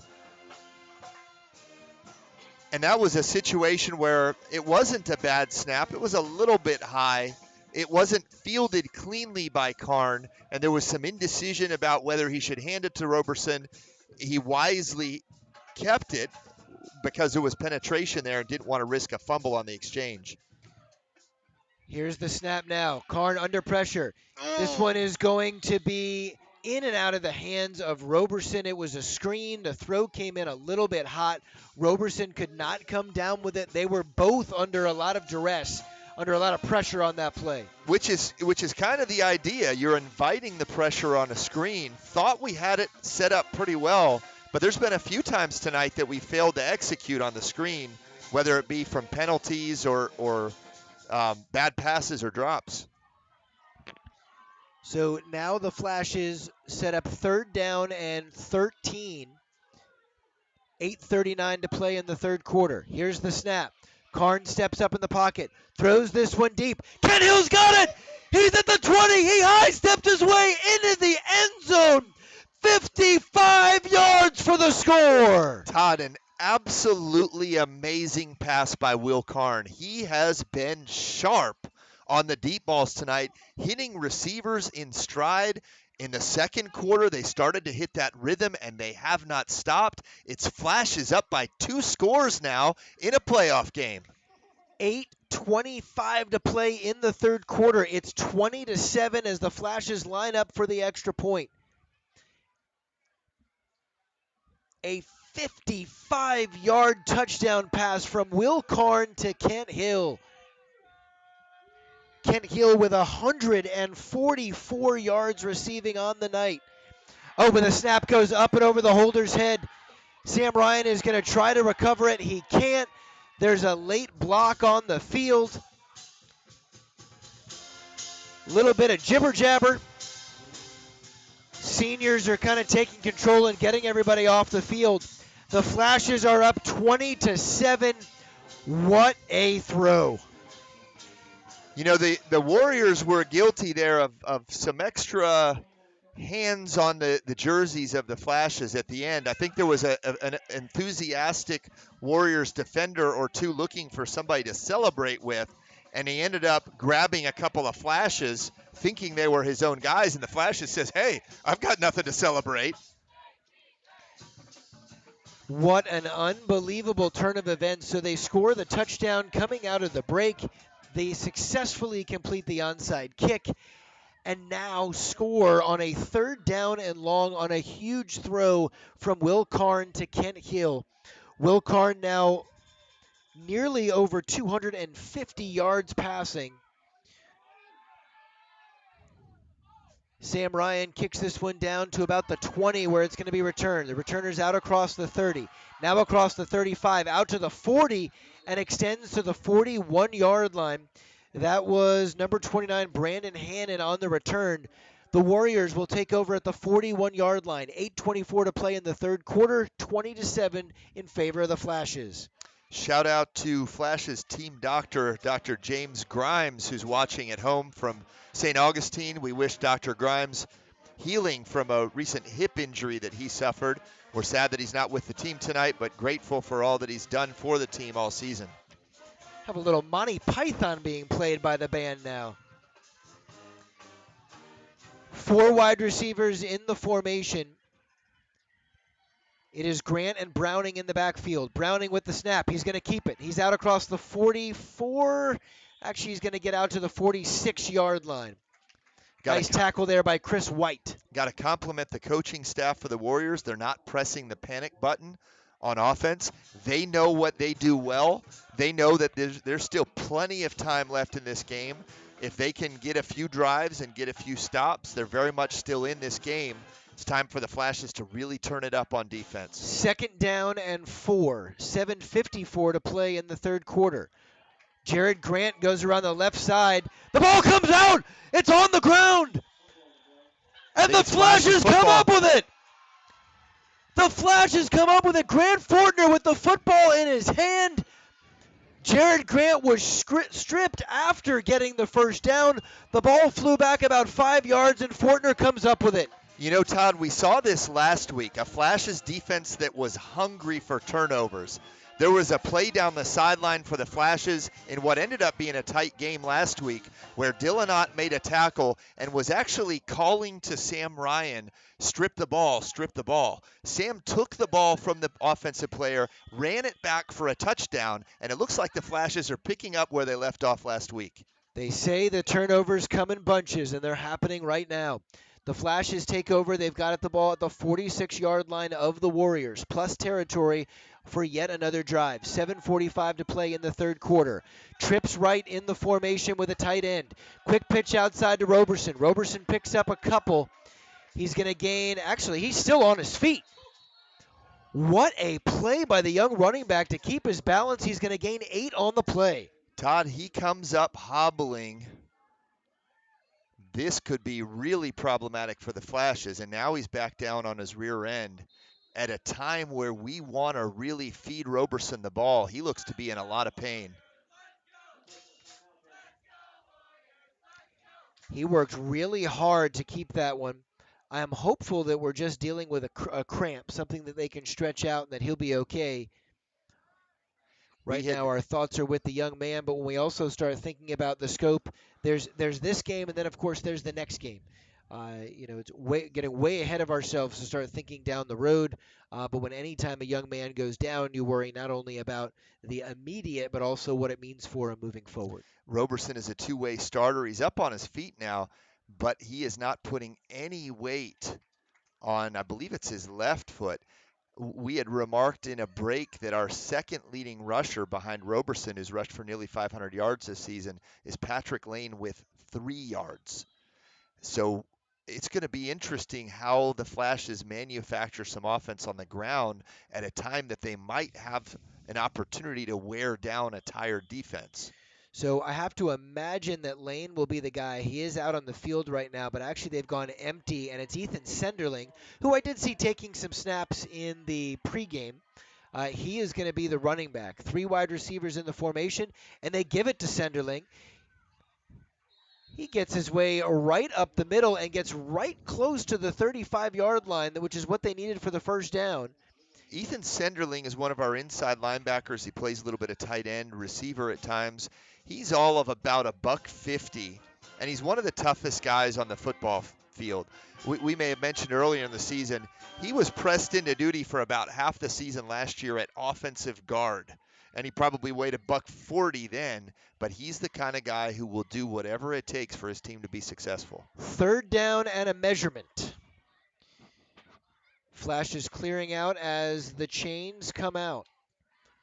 6:41 to play in the 3rd quarter. The Flashes lead 20-7. For all the latest official news about the FHSAA, you can go to FHSAA.org, the official website of the Florida High School Athletic Association. Flashes think they have it, but they're going to come up just short. Maybe. Never seen the ball get picked up in this process, but it was indeed. It is just short. It's going to be 3rd down and about an inch. You can catch live and on-demand postseason coverage of all Florida high school sports at www.fhsanetwork.com. Brought to you by the NFHS Network, the official online partner of the FHSAA. A lot of consonants in that sentence, Brian. This is a situation where if you think you can get a push from the offensive line, sometimes the quarterback will just keep it himself. We have an extra blocker. It might be Grant Hill there in an H-back position on the right side. Actually, that's Damon Thornton. Damon Thornton's wide open. Karn's going to try to keep this one, and he's going to get sacked. He's going to lose about 3 yards on the play. 3rd down and inches. They drop back to pass. They may have had a man open, but a lot of pressure on Karn. So it's the same aggressiveness that you love when we go for it on 4th and midfield in a 1-point game and make it, that leaves you maybe wishing we'd had a little more conservative call there on 4th and an inch, which now turns into 4th and 4. The Flashes are still going to go for it, believing they can convert this. It's Sam Ryan. Sam Ryan's in the backfield, but I think they're going to punt this one. Will Karn's going to put this one in the air. He gets away a good kick. It's going to be caught at about the 10-yard line. Great coverage. Really nowhere to go. That was Nathan Dukes on the return. And he's going to be taken down at about the 10-yard line. Ooh, but a flag comes out. I think there's going to be a sideline warning here. The defense had to play it straight with the potential that the Flashes would go for it on 4th down, so they had no blocking back for the punt returner, who caught it with a little bit of space, but there were 3 white jerseys there in a hurry. So the ball is marked right now at about the 12-yard line. But a flag came out late here on the near sideline. There's an official timeout. It's like a water break. Water break indeed. We're inside 6 minutes. Folks, we're going to step away. We'll be right back.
Browning on the keeper there on first down gets the ball out to about the 15-yard line. That's going to bring up 2nd down and 7. A swarming Flashes defense on the stop, and some great news for the Flashes. Word on the sideline is that Roberson was out with a cramp. He's back on the field now at the linebacker spot. 5 minutes to play here in the third quarter. The Flashes lead 20-7. The Warriors with 3 receivers in the formation, 2 backs in the backfield along with Browning. Browning takes the snap. He's going to try to run. Damon Thornton chases him down, and this one's going to be knocked down by Ethan Senderling, nearly intercepted. What a great play. It was. I can't tell if it was Senderling or Patrick Lane. I think it was Lane coming up from the safety spot who was trying to cut off the edge from the quarterback as the end got caught inside. And not only was he able to contain the edge from a run, but to knock down a pass. Really terrific defensive play that now sets up a 3rd and 7 in a position where the Warriors really can't afford to go for it if they don't convert here. 3rd and 7, 4:46 to play in the third quarter. Browning rolls right, throws right. He's got a man. He's going to get all the way out to the 26-yard line. That was Nathan Dukes on the catch, and that's going to be a first down. Really nice pass by the junior quarterback Browning. And I'm not certain of this, but I think Browning is actually the backup quarterback. I saw another guy there, sophomore quarterback, who had thrown a few passes and was wearing a walking boot on his foot, throwing in during the halftime. He has some stats accumulated. Now, Browning has been the quarterback for a significant amount of the season. Browning's going to hand this one off to Jared Grant. Grant's going to be hit and taken down shy of the 30-yard line. He's going to gain about 3 on first down. Ball's going to be set right at the 30. It'll be 2nd down and 7. The longer this game goes on with a 20-7 score, the more the weight of an undefeated season weighs on the Warriors. Nobody wants to go undefeated and 1 and out in the playoffs. And there's a lot of pressure that is building right now for the offense. This Flashes defense working to put pressure, and they do. They're going to make this tackle in the backfield. Dylan Ott gets him by the ankles. Patrick Lane finishes him off. Again, the Flashes' 2 leading tacklers do a great job of teamwork on that tackle to set up a 3rd and medium. So 3rd down and a long 4 here. 3:45 to play in the third quarter. Browning is in the backfield. He's got Nathan Dukes alongside him. And the Flashes may have jumped here. 2 or 3 guys over on the right side of that defense, all trying to put pressure on the play. And that one's going to be encroachment on the Flashes. And it should be enough for a first down. They're moving the chains.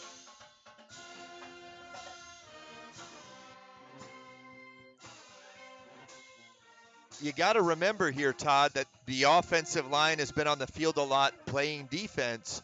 So to sustain a drive against the Flashes defense is not going to be an easy task going 90 yards. Here's the snap. Dukes gets the handoff. He takes it around the left side. He's going to gain about 4 yards on the play. Couple of guys in on the tackle, but Grant Fortner is the one who finished him off. I think Speedy Thornton got there first. The Flashes are going to make him earn every yard. 2, 3, 4 flashes around the ball every play. Love to see that kind of energy on defense. Inside 3 minutes, the Flashes lead 20-7 over Aucilla Christian. This is a regional quarterfinal in the state playoffs. Great pressure by the Flashes, but Browning gets across midfield. Now at the 45, all the way down to the plus 40-yard line. A gain of almost 15 yards on the play. A perfectly timed run up the middle with pressure coming all around him. There was a blitz by the inside linebacker, Dylan Ott, through one hole. Browning alertly went on the opposite side of the line. And when you blitz your inside linebacker, the middle tends to be empty, and they found themselves in a position to make a big gain. So the ball is set at the plus 40-yard line. It's first down and 10. Here's the snap, the handoff. That's going to be Hanning. Hanning's going to pick up about 5 yards on the play. Kent Hill comes away with the ball. Gotta love that Flashes defense going for the strip. Again, there were 3 or 4 Flashes pushing back. Cam Helt was in on the pile, and he's slow to get up on this play. So the ball's going to be marked at the 36. It's going to be second down and 5 to go. Inside 2 minutes now in the third quarter. The clock has its own place in this ball game right now. It's almost an extra defender. Chris White comes in on the defensive line for Cameron Helt, who didn't want to leave after getting up slowly. A lot of guys on the line here. 9 men in the box for the Flashes. Hanning's going to get up the middle, and he's going to get all the way down to the 31-yard line. Going to be really close to a first down. There's still plenty of time for a couple of sustained drives coupled with defensive stops for the Warriors. But because they are such a run-oriented team, they really can't afford to make a lot of mistakes. No, but they are moving the ball successfully here right now. 1 minute to play, though, in the third quarter. And we've seen time and time again on these third and short, fourth and short situations, the Warriors get a tremendous surge right up the middle from their offensive line. Flashes have 5 defensive linemen, 9 in the box, 8 in the box. He's going to keep it on 3rd and inches, and he's going to get the first down. And again, a tremendous push from the offensive line. When you drive your guys 3-4 yards down the field, it's not hard. My friend Tommy Harding here could run for the first down. Well, Tommy's got some skills on this camera and also on the computer. Thanks for all of your hard work this evening and for traveling all the way to Aucilla, Florida, kind of in the Monticello area, about 30 miles east of Tallahassee. It is a cool night, temperature around 55 degrees, sprinkles on and off throughout the night, about an 8-mile-an-hour wind. Here's the snap, fakes the handoff, play action pass. He's got a man wide open, but Pat Lane is going to come down and make a play on the ball, but a flag comes out. And that's a flag that you'll take, Todd. Patrick Lane actually fell down. They were pounding with the run, and then they caught us with our pants down, getting a receiver deep. Patrick fell on the coverage. He had 7 yards to make up. His only chance, the ball was fortunately a little bit underthrown. His only chance was exactly what he did, which is a penalty and a first down, but it would have been a touchdown if he hadn't interfered. Well, and of course, his fellow defensive backs feel like he got there on time. The ball hit him in the back of the shoulder. He doesn't have a responsibility to turn around. There's no face guarding calls at this level. So it was the reality is it's now going to be first down and 10. There are 17 seconds to go. It's not a touchdown. The ball's going to be set at the 14-yard line, and here we go. Everybody tight to the line. They've got an extra lineman on both sides. One wide receiver split out wide to the right. Browning's going to keep it. Under pressure. Roberson is going to try to bring him down, but he can't. He gets the throw away. They're going to end up gaining about 2 yards on the play. Christian Kess on the tackle. Roberson with great pressure there, but Browning makes a really nice throw right before he's hit. So the Flashes did something great there, times 2, and something not so great. Roberson did a great job staying home on the play action fake and the bootleg to the left and sealing the edge. The defensive end really should have dropped into coverage at that point as Roberson was coming in, and then Kess made a terrific flying tackle to really keep the ball at no gain at all. It's going to be 2nd and 10. There is 1 second left in the third quarter. I'm actually surprised. It's actually 0.1 seconds, it appears. Here's the snap, the handoff. It's going to be a quarterback throwback, and it's going to be complete for a touchdown. They ran the halfback pass. They threw it back to the quarterback. He's going to get in for the score. It's a touchdown for the Warriors. It's 20-13. Really creative, well-designed play by the Warriors offense. We had a defender, Damon Thornton, in the vicinity, but he was just a hair slow to react, which is completely understandable after the handoff and considering how dangerous the ground game for the Warriors is. Well executed. The throw was good. The catch was good. And now we've got a game. Nathan Dukes with a really nice throw there. I don't know how many touchdown passes he has on the season, but he's got one now. Here's the snap, the hold, the kick. It is up and into the night. That one is good. It's now 20-14 in favor of the Flashes as we get ready to start the fourth quarter. We're going to take a quick break, and when we come back, we will bring you the final quarter of action from Aucilla, Florida.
Welcome back to Friday Night Lights on WSOS 103.9 as we bring you this state playoff game. Kent Hill on the kickoff return is going to be dragged down back around the 35-yard line. Right before the break, the Warriors got on the board. It's 20-14 in favor of the Flashes, and now we start the fourth quarter. This is a huge game for the Flashes, looking for their first playoff win in quite a few years. You know, they say that in sports, the best games are always yet to be played. But this is a big moment for these young men. And for both teams, it's all about right now. The Flashes have a 6-point lead, and they're in the fourth quarter of a playoff game. The second year in a row for a couple of these players. They suffered a very difficult defeat last year. They came back here tonight with a purpose. And you know, Todd, my memory is fuzzy, but I don't remember the Flashes leading in that game last year when we were the team with the undefeated season. So this is an opportunity for the Flashes to reverse roles. It would be tremendously ironic if they could get a win against an undefeated team after last year falling as an undefeated team. Will Karn under a little bit of pressure there on first down, rolled out to the left, through left, but incomplete. It's going to be second down and 10. Flashes have the ball here at the 34-yard line. Flashes fell down early in this game, down 7-0, forced a safety, and then picked up a touchdown on a quick throw from Will Karn to Patrick Lane, who was also responsible for the safety. Flashes have also gotten touchdowns on an Aaron Roberson run and a 55-yard touchdown pass from Karn to Kent Hill. Kent Hill is split out wide. Roberson's going to take the handoff, hit in the backfield. As a matter of fact, I was going to say no gain. They are going to give him the line of scrimmage. It's third down and 10. We were worried that Roberson was dealing with an injury. It turns out just to be a cramp. So he's back in the game. But now it's third down and 10. The Flashes really wanted to get a drive here, come back and get points. And momentum has certainly swung back to the Warriors. Of course, the Flash's defense is still going to have something to say about it, but it'd be a difficult ask to put them right back on the field after just having been on the field for a good portion of the third quarter. Well, and especially given the number of guys that goes both ways. Karn with a really nice throw here to Kent Hill. Kent's going to pick up about 9.5 yards on the play. I really like the spot of the far official because that is a first down. Wow, big throw and catch from Karn to Kent Hill. That's a drive sustainer, a conversion on third and long, which you don't expect to get. And the Flashes have an opportunity to start to reverse that momentum and swing it back in their favor. That's 6 catches for 155 yards now for Kent Hill. a huge game for the sophomore. Here's the snap, the handoff. Roberson's got some room. He's across the 50, the 45, the 40. He may go. The 20, the 10, 5. Touchdown Flashes. No flags on the field. Aaron Roberson goes 55 yards for the score. So, Todd, there's the pressure that the undefeated team has when they're trying to claw the way back from 2 touchdowns. Everything has to be perfect. You can't turn the ball over. You can't give up first downs. You certainly can't give up big plays. You tend to press on defense. There's a big hole for Roberson, and with his speed, forget about it. A 55-yard run, the swinging gate formation being set up as they go for the extra point or for 2. It's 26-14 as we speak. Definitely a situation where you would think about going for 2. Sam Ryan is lined up as the quarterback, again with the swinging gate left. Roberson behind the swinging gate. Looks like they're going to run it.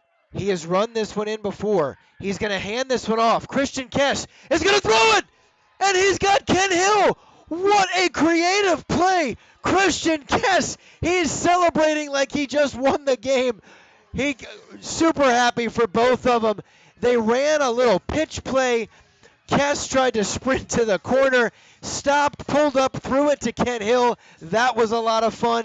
It's now 28-14. I am pretty sure that is the first completed pass and also the first attempted pass in the high school career of Christian Kess. Fantastic creativity on the play call. When you run a play like that on the swinging gate, usually you have several options, and sometimes you're simply reading and reacting to what the defense gives you there. So in all likelihood, Hill was the safety valve receiver who was in the back of the end zone just in case Kess couldn't run it in himself. That was a great play design. Love what they had set up there. 10:30 to play in this ball game. The Flashes now lead 28-14. The pep band is playing some very sad music as we speak. They kind of were. They kind of were. Sam Ryan drills this one down the left side. That's going to be picked up at about the 20. Actually, that was Dukes, and Dukes is going to get out across the 25, maybe to the 26-yard line. A nice return there by Nathan Dukes.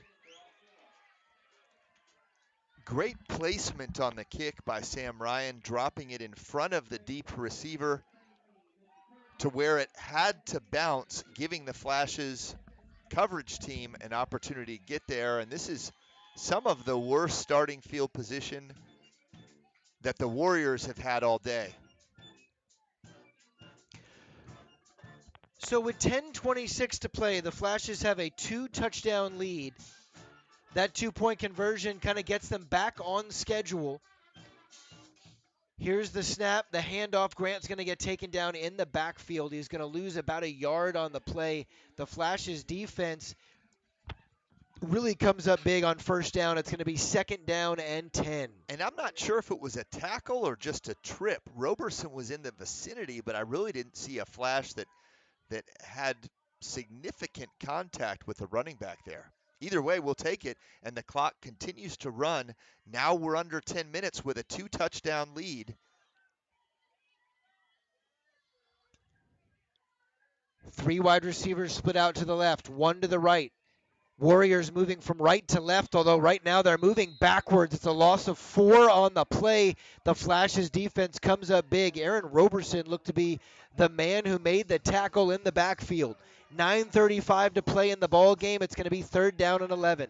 I think Dylan Ott got him first around the ankles, and Roberson hit him high. That seems to be the MO of the defense. 2-3 guys on the tackle.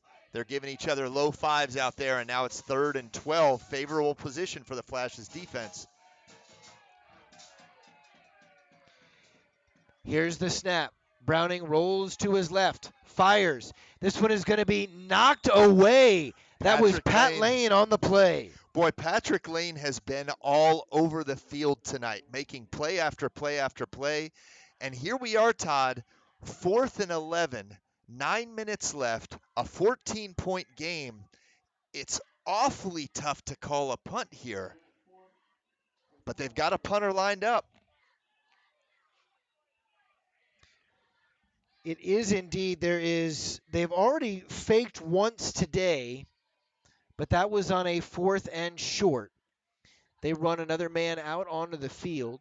Who The was Flash's defenders are playing everybody tight. They are going to punt it, nearly get to it. Roberson muffs the return. The ball's at the 50-yard line. Both guys are wrestling for it. Roberson fortunately comes up with the ball right at midfield. 9:02 to play in this ball game. The Flashes lead 28-14. This is the first round of the FHSA state playoffs. Football fans, as they say, the best games are yet to be played. Make plans to attend the 2019 Florida High School Football State Championship games. The intense 1 and 3A action takes place at Gene Cox Stadium in Tallahassee, December 5th through the 7th. Tickets start as low as $12. Come out and watch the best in Florida high school football play. The Flashes take over at the 50-yard line. Will Karn is in at quarterback. Trips to the left. One man to the right. Roberson at the running back. Quick pitch to Roberson around the outside. He puts his head down. He's out across the 50. Now the 45. Gets down to the 43-yard line. A gain of 7 on first down. And here we go. It is certainly not too early to start thinking about the clock. 2 touchdown lead and the ball, playing against a predominantly running team with a running back who can pick up chunk yards against a tired defense. I think we're going to see a lot more of that for the rest of this drive. 8 carries for 92 yards for Roberson. He's going to get it again. Heads up the middle. Now bounces left. He's got 5. Now he's got 10. He's inside the 30. A gain of 12 yards on second down. And here again, Todd, we talk about the concept of playing downhill. With a 2-touchdown lead and a tired defense, the Flashes are in a great position to play downhill from this point forward. Now 9 for 104 for Roberson. He's got 2 touchdowns on the ball game as well. 8 minutes to play in the ball game. Flashes taking their time, trying to use up the play clock. Roberson up the middle. Not a whole lot of room to run, but he's going to gain about 3 on the play. Not sure I see any need to do anything different right now. Even if you don't get points out of this drive, you got to take an opportunity to take another minute or 2 off the clock and shrink that window for the Warriors to be able to score 2 touchdowns. 7:30 to play in the ball game. Flashes now with 2 backs in the backfield. August and Fortner.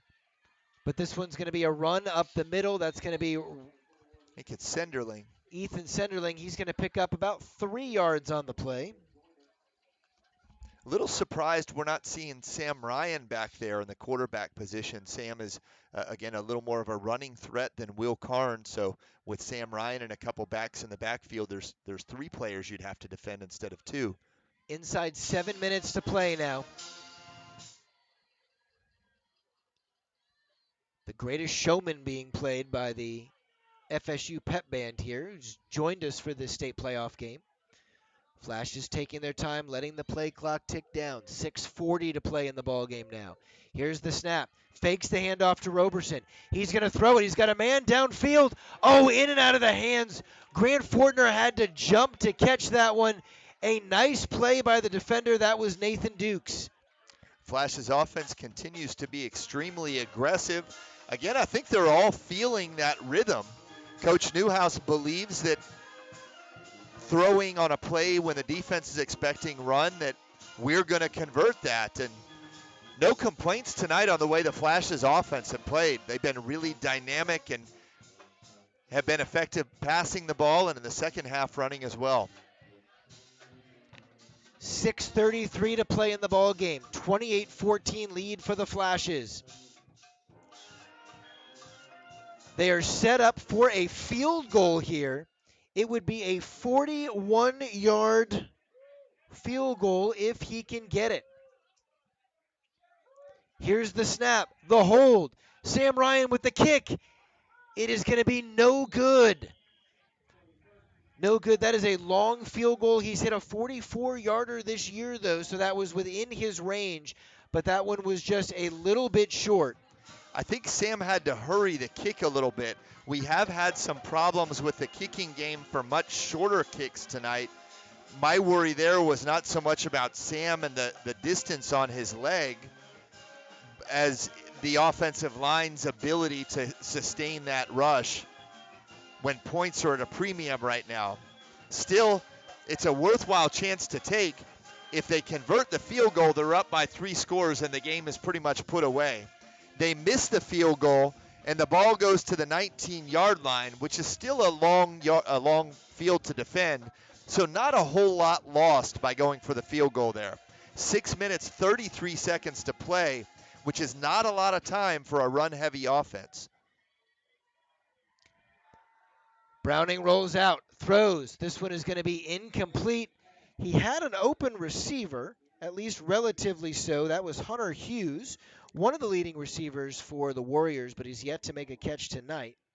Got to give credit to Speedy Thornton on the right end for harassing the quarterback long enough to make the throw difficult. If you can make a quarterback who's already rolling against his body throw off of his back foot, that's an awfully difficult pass to complete. So Browning, who's had an impressive season thus far, the junior quarterback, originally listed as an athlete and a defensive back on their preseason roster, but as you noted, he's taken over a quarterback and played well. Damon Thornton has him under pressure, though, and he is going to be sacked all the way back at the 7-yard line. 2 or 3 guys chasing him down way in the backfield. 6:13 to go. It's going to be 3rd down and long. You know, Damon Thornton's nickname is Speedy, and a few weeks ago, he got run down after a turnover by the opposing team. And not only his teammates, but a lot of his teachers were giving him a hard time about his nickname. He looked pretty speedy there, Todd. He did indeed. He got a lot of pressure on Browning. Browning ran around, just didn't have the opportunity to plant his feet and throw that one away, and wasn't able to get away from Damon Thornton there. 6:03 to play in this ball game. Flashes lead 28-14. I think this is a water break as opposed to a timeout by the Warriors. It's a little early for them to be using timeouts, although they're really in a difficult situation here at 3rd and now 22 yards backed up. It looks like their own 8-yard line. Flash's defense is in a great possession to really seal this win.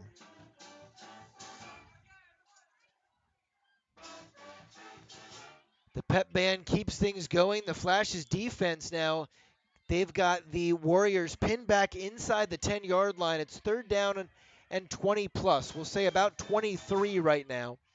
Ball at the 7. Browning's got 3 wide receivers. Make that 4. Browning's going to try to run this one up the middle.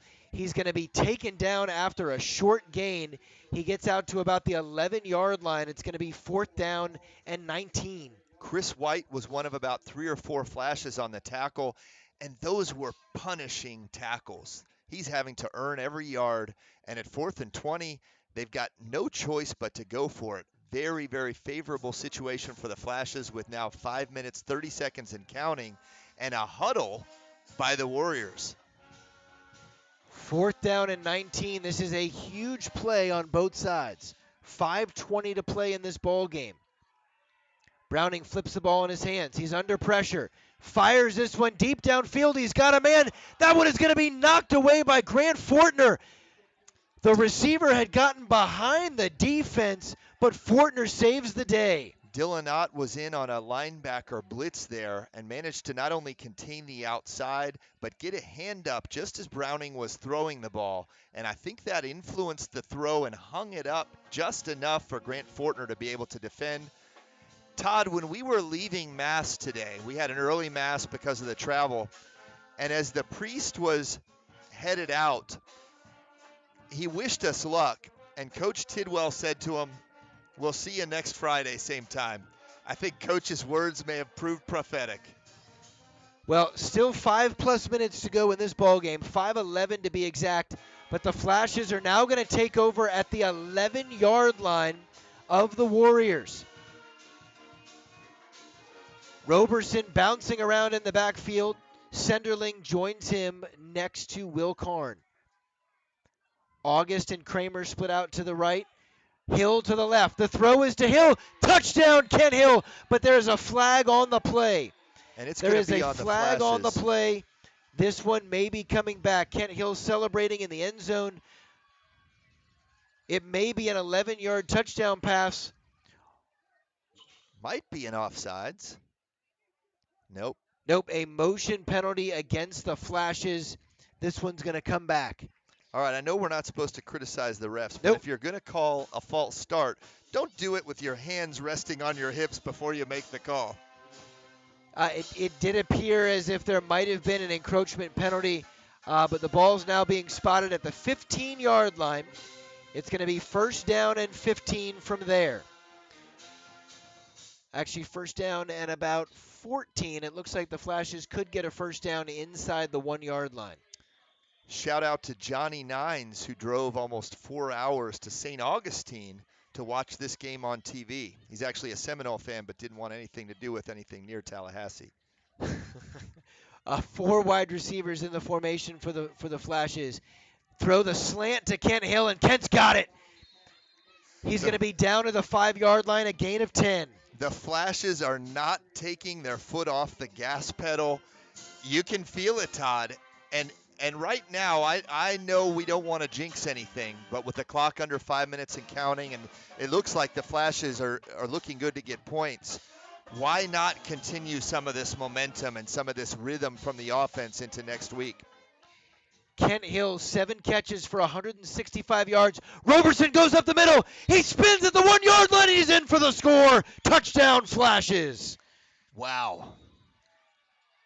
With authority, the Flashes who trailed early. There's a flag down on the field. There is a flag down. 4:25 to play in the fourth quarter. It's near Dead the ball, goal line. unsportsmanlike call. The touchdown is good. It's a celebration penalty is what it looks like, so the points still count. Certainly the Flashes need to be respectful that there's another team who has worked very hard, who has had a very successful season, and once again, the Flashes know something about going undefeated. This season might have seemed to be a disappointment in some ways after last season, but last season ended with a playoff exit in the first round. And this year's Flashes have been hardened by the adversity, and they faced a lot of it this year. And what a great note to continue their season with tonight. Oh, the extra point is going to be blocked, but it's 34-14 in favor of the Flashes. 4:25 to go in this ball game.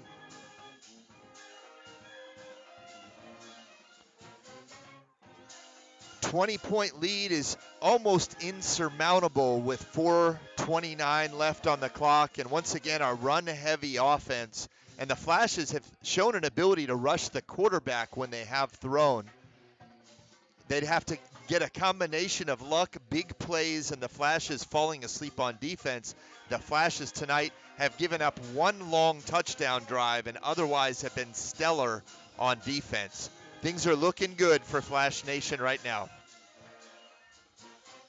Unfortunately, that penalty yardage is going to be marked off on the kickoff, so the Flashes are going to be kicking from their own 25-yard line, which will set the Warriors up in good field position for this drive. The deep return men are on the 25-yard line. The second layer is all the way up to the Flashes' 45-yard line. You can feel the energy from the 11 in white on the field right now. What an incredible ball game thus far being played by the Flashes offense.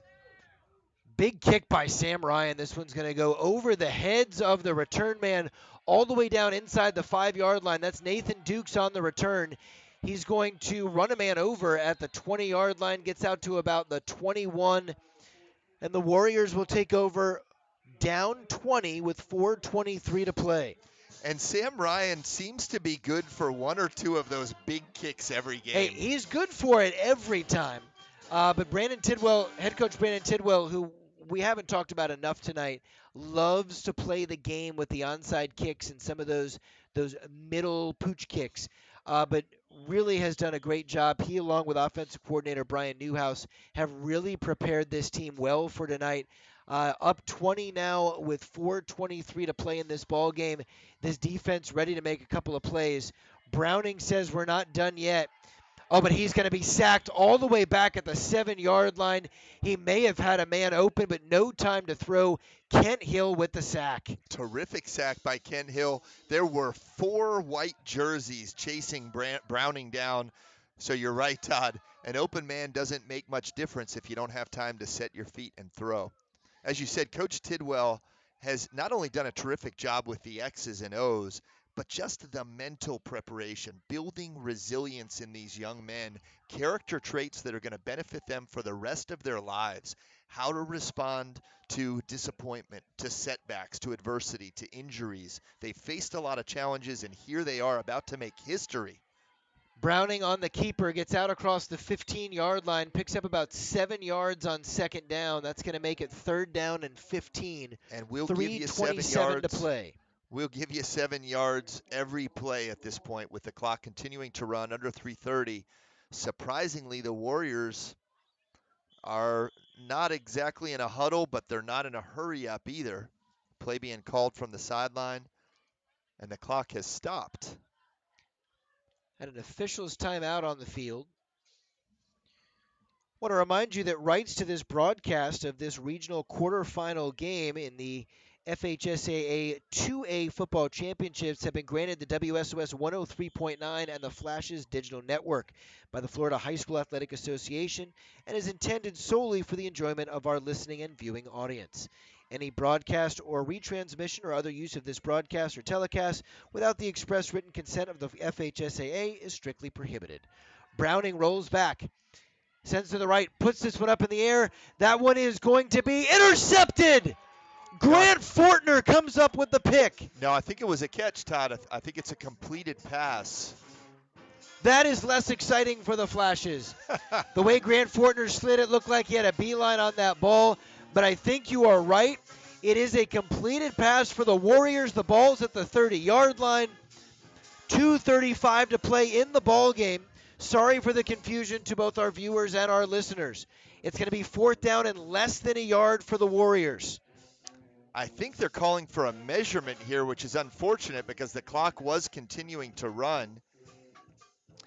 Damon Thornton dancing along with the band right now. Really enjoying the music and the moment. Senior Christian Kess enjoying the freshman dancing. I was in the classroom today with Kent Hill and Aaron Roberson and John August, and all Aaron Roberson could talk about was how much fun the bus ride home tonight was going to be. I think he was a little prophetic too, but I think Coach Tidwell had these guys believing they could do it as a 4-5 team on the road against an undefeated team in the playoffs. They believed, they got down, they didn't give up, and now they're doing it. 2:15 to play. The Warriors, Browning is going to keep it up the middle, gains about a yard. It's going to be a 1st down. Now 2:11 to play in the ball game. The clock stops as the sticks move. Looks like Trip Joyner is going to bring this play in for Browning. And the clock starts up again. We are inside 2 minutes to play. Ethan Senderling looks to be the deep back right now. Kind of back there at the safety position. Christian Kess out here with the wide receiver. Browning splits out, rolls that way, fires this one. This one is going to be caught at the 34-yard line. Nathan Dukes with another big play for the Warriors. 1:43 to play in the ball game. The Flashes lead 34-14. It was the old wheel route that they ran on the left side of the offense. The outside receiver does a post. The inside receiver does an out and up. The safety was there but was playing catch up. if the ball's thrown a little bit deeper, it could have been a touchdown. 1:36 to play now. Browning takes the snap. He rolls right. He looks right. He's got a man. This one is going to be caught by Nathan Dukes on the crossing route. Taken down at about the 20-yard line. There were two flashes defenders playing zone in the area, and Dukes ran right in between them. And the quarterback, Browning, took a shot from Kent Hill, who drilled him in the midsection as he threw the ball. Browning's a gamer, though. He's going back in. Clock's at 1:23, and it's starting back up. So these points will feel good for a team very deserving of some pride at this point, but they're not really going to affect the game with 1:12 and counting. Here's the snap. Browning, the play action. Looks left, throws it left. This one is going to be knocked away, but a flag comes out. An interference call is coming, likely against the Flashes. Kess and Roberson talking over there, both of them trying to keep their composure. That's a call that really could go either way. Roberson was playing the ball. There was definitely some contact with the receiver. It's an understandable call, one where you kind of look to see if the flag comes out after you see the contact. It's now going to be 1st and goal, 1:03 to play. So with 1 minute to go, the ball now inside the 10-yard line. We don't have a real good sense right now of who the Flash's opponent would be next week were they to win this ball game. That'll be an important part of the conversation later this evening. Browning rolls left, fires left. He's got a man, and it is complete at the 7-yard line, a short gain on the play. We are inside 50 seconds now. And a timeout on the field. This might be the last timeout for the Warriors. No, I think at this point it really is about pride. You certainly don't like to see 3-yard gains with the clock running when you're down by 20 points, but I think the end is inevitable right now. It's just a matter of time, and the Flashes over there on the sideline can savor it. You know, Todd, it was already an emotional night. A couple games ago, we had the seniors leaving St. Joe's Field, Versailles Field for the last time, and there were a lot of tears from guys who have played very hard and weren't ready to stop playing. We had the emotional return of one of those seniors tonight, Michael Mugford, who suited up for the first game since early in the season and unfortunately left with another injury in the very first drive of the ball game. So the Flashes have had to ride the highs and lows, but they're coming out on a crest, and this is going to be one that they can all celebrate. 50 seconds to play in this ball game. While we have a moment, big thanks to my co-host Brian, to our producer here in the press box, Tommy, and also Katie back in the WSOS studios. Browning rolls right, under a lot of duress, fires this one in the back of the end zone, incomplete. Clock will stop with 42 seconds to play. We were able to bring you this broadcast live thanks to the Florida High School Athletic Association. You have been watching and listening to the 2019 FHSAA Regional Quarterfinal Playoff game right here on WSOS 103.9 and the Flashes Digital Network. 42 seconds to play. The Flashes lead 34-14. And it looks like we are just 42 seconds away from the first playoff win in school history as far as we know. That last play, Sam Ryan did a nice job of staying in coverage. I think he was covering the intended receiver. Dylan Ott did a nice job in pursuit of the quarterback to keep him from cutting upfield and running, and also to cut off the outside. Under pressure, Browning fires this one. That one's going to be caught at the 4, maybe the 3-yard line. They are going to spot it close. 30 seconds to play. There's no quit in this Aucilla team. They keep working hard. Now, and you gotta give your hats off. The folks here at Aucilla Christian High School have been nothing but hospitable. They make some mean chili. They are just down home good people. Their football team has played hard, fought hard throughout the season. A lot of props to them for the success, and maybe they can take what they did this year and build on it for a playoff win next year, as the Flashes have done. Both teams chatting on their respective sidelines. We're getting some text messages and some energy on Twitter right now, really getting exciting about where this game is. You know, really excited tomorrow. The cross-country team will be competing in the state championships. They'll be running over at Appalachia Regional Park. And if you're Really looking excited for the cross-country team. If you're looking for something to do tomorrow night, the Drama Club is putting on a play at St. Joe and another one on Sunday afternoon at 2 p.m. We went last night with my daughter. It was a great night. 20.5 seconds to go. 34-14 lead. The handoff. This one goes to Hanning, and he's going to be in for the score. Touchdown Warriors. Now, folks, this is not just academic. It's 34-20.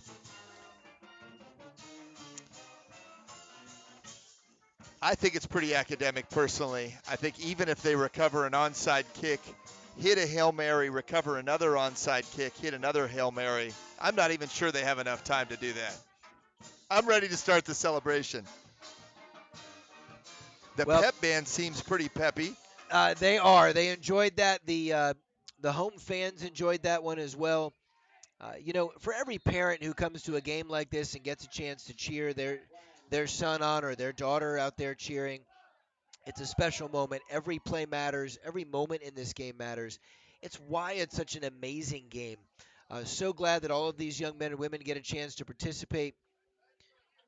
With just 25 seconds to go, the Flash's sideline seems a little bit reserved, which I ultimately like, both because you recognize there's a bigger goal here, but also because they're aware that this game is not yet over. And there's a third reason. It is over, Todd. Let's face facts. Probably they're trying to set up the right moment to pour the Gatorade over Coach Tidwell's head. So there's a lot of strategy that goes into that aspect of it as well.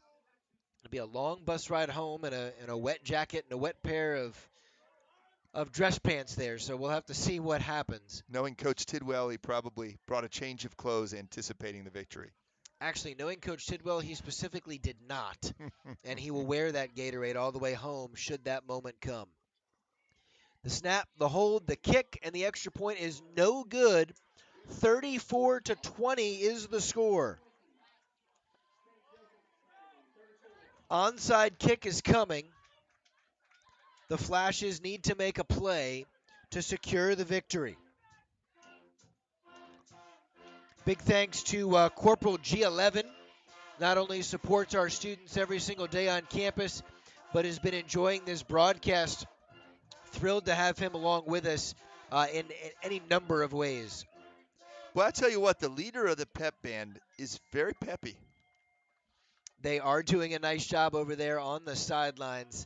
He was doing jumping jacks with the cheerleader just a moment ago. I'm not even sure he knows what the score of the game is or who's winning. He's out here to have a good time. So 24.8 seconds to go. Flashes lead 34-20. An onside kick is coming. 5 guys up on that front line, 4 at the next level, and now Roberson's going to come join the second level. You've got 10 guys within about 20 yards. Great kick. A nice kick, but also a nice recovery. That was Roger Kramer who comes up with the recovery. Ladies and gentlemen, now we can start enjoying this moment. The Flashes are going to win their first FHSAA playoff game, 34-20 over Aucilla Christian. What an incredible moment for this team. Roger Kramer, the senior, and I've been told that he's got some of the most reliable hands on the team. And I see a couple of guys carrying a Gatorade container over on the sideline. Can't see who it is, but Coach Tidwell doesn't see it either. I do as well. I would encourage Tommy, after he sees this victory formation, kneel down to maybe head over towards the sideline. There it is. Will Karn takes a knee. The Flashes are going to win it. What a phenomenal performance by this Flashes offense. There's the Gatorade bath. It was blue Gatorade, by the way. What a moment. The final score from Aucilla, Florida is the St. Joseph Academy Flashes 34, the Aucilla Christian Warriors 20. What a ball game. Congratulations to Aucilla on an absolutely fantastic season. They will finish at 9-1. The Flashes will get a chance to move on to the second round of the playoffs. What a moment. Go Flashes. And you know, Todd, the Flashes picked up Coach Tidwell on their shoulders after dumping him in Gatorade. He's a great guy. They love him. They play hard for him. And you can see the other coaches respect him. There's nothing but good feelings being exchanged on both sides. Two good teams, a hard-fought game, a backflip by Speedy Thornton as they go down to the end zone, and a lot to celebrate for the Flashes. Tonight we made history. Congratulations for all of you parents and family members out there who got a chance to watch this game. Thank you so much for being along with us. Thank you again to Katie back in the WSOS studios, to Tommy and Brian up here in the booth. My name is Todd DiClemente. It has been a pleasure bringing you this ball game. The final score, the Flashes 34, the Warriors 20. Good night, everybody, and we'll go see Flashes. you next week. I like that as well. Go Flashes.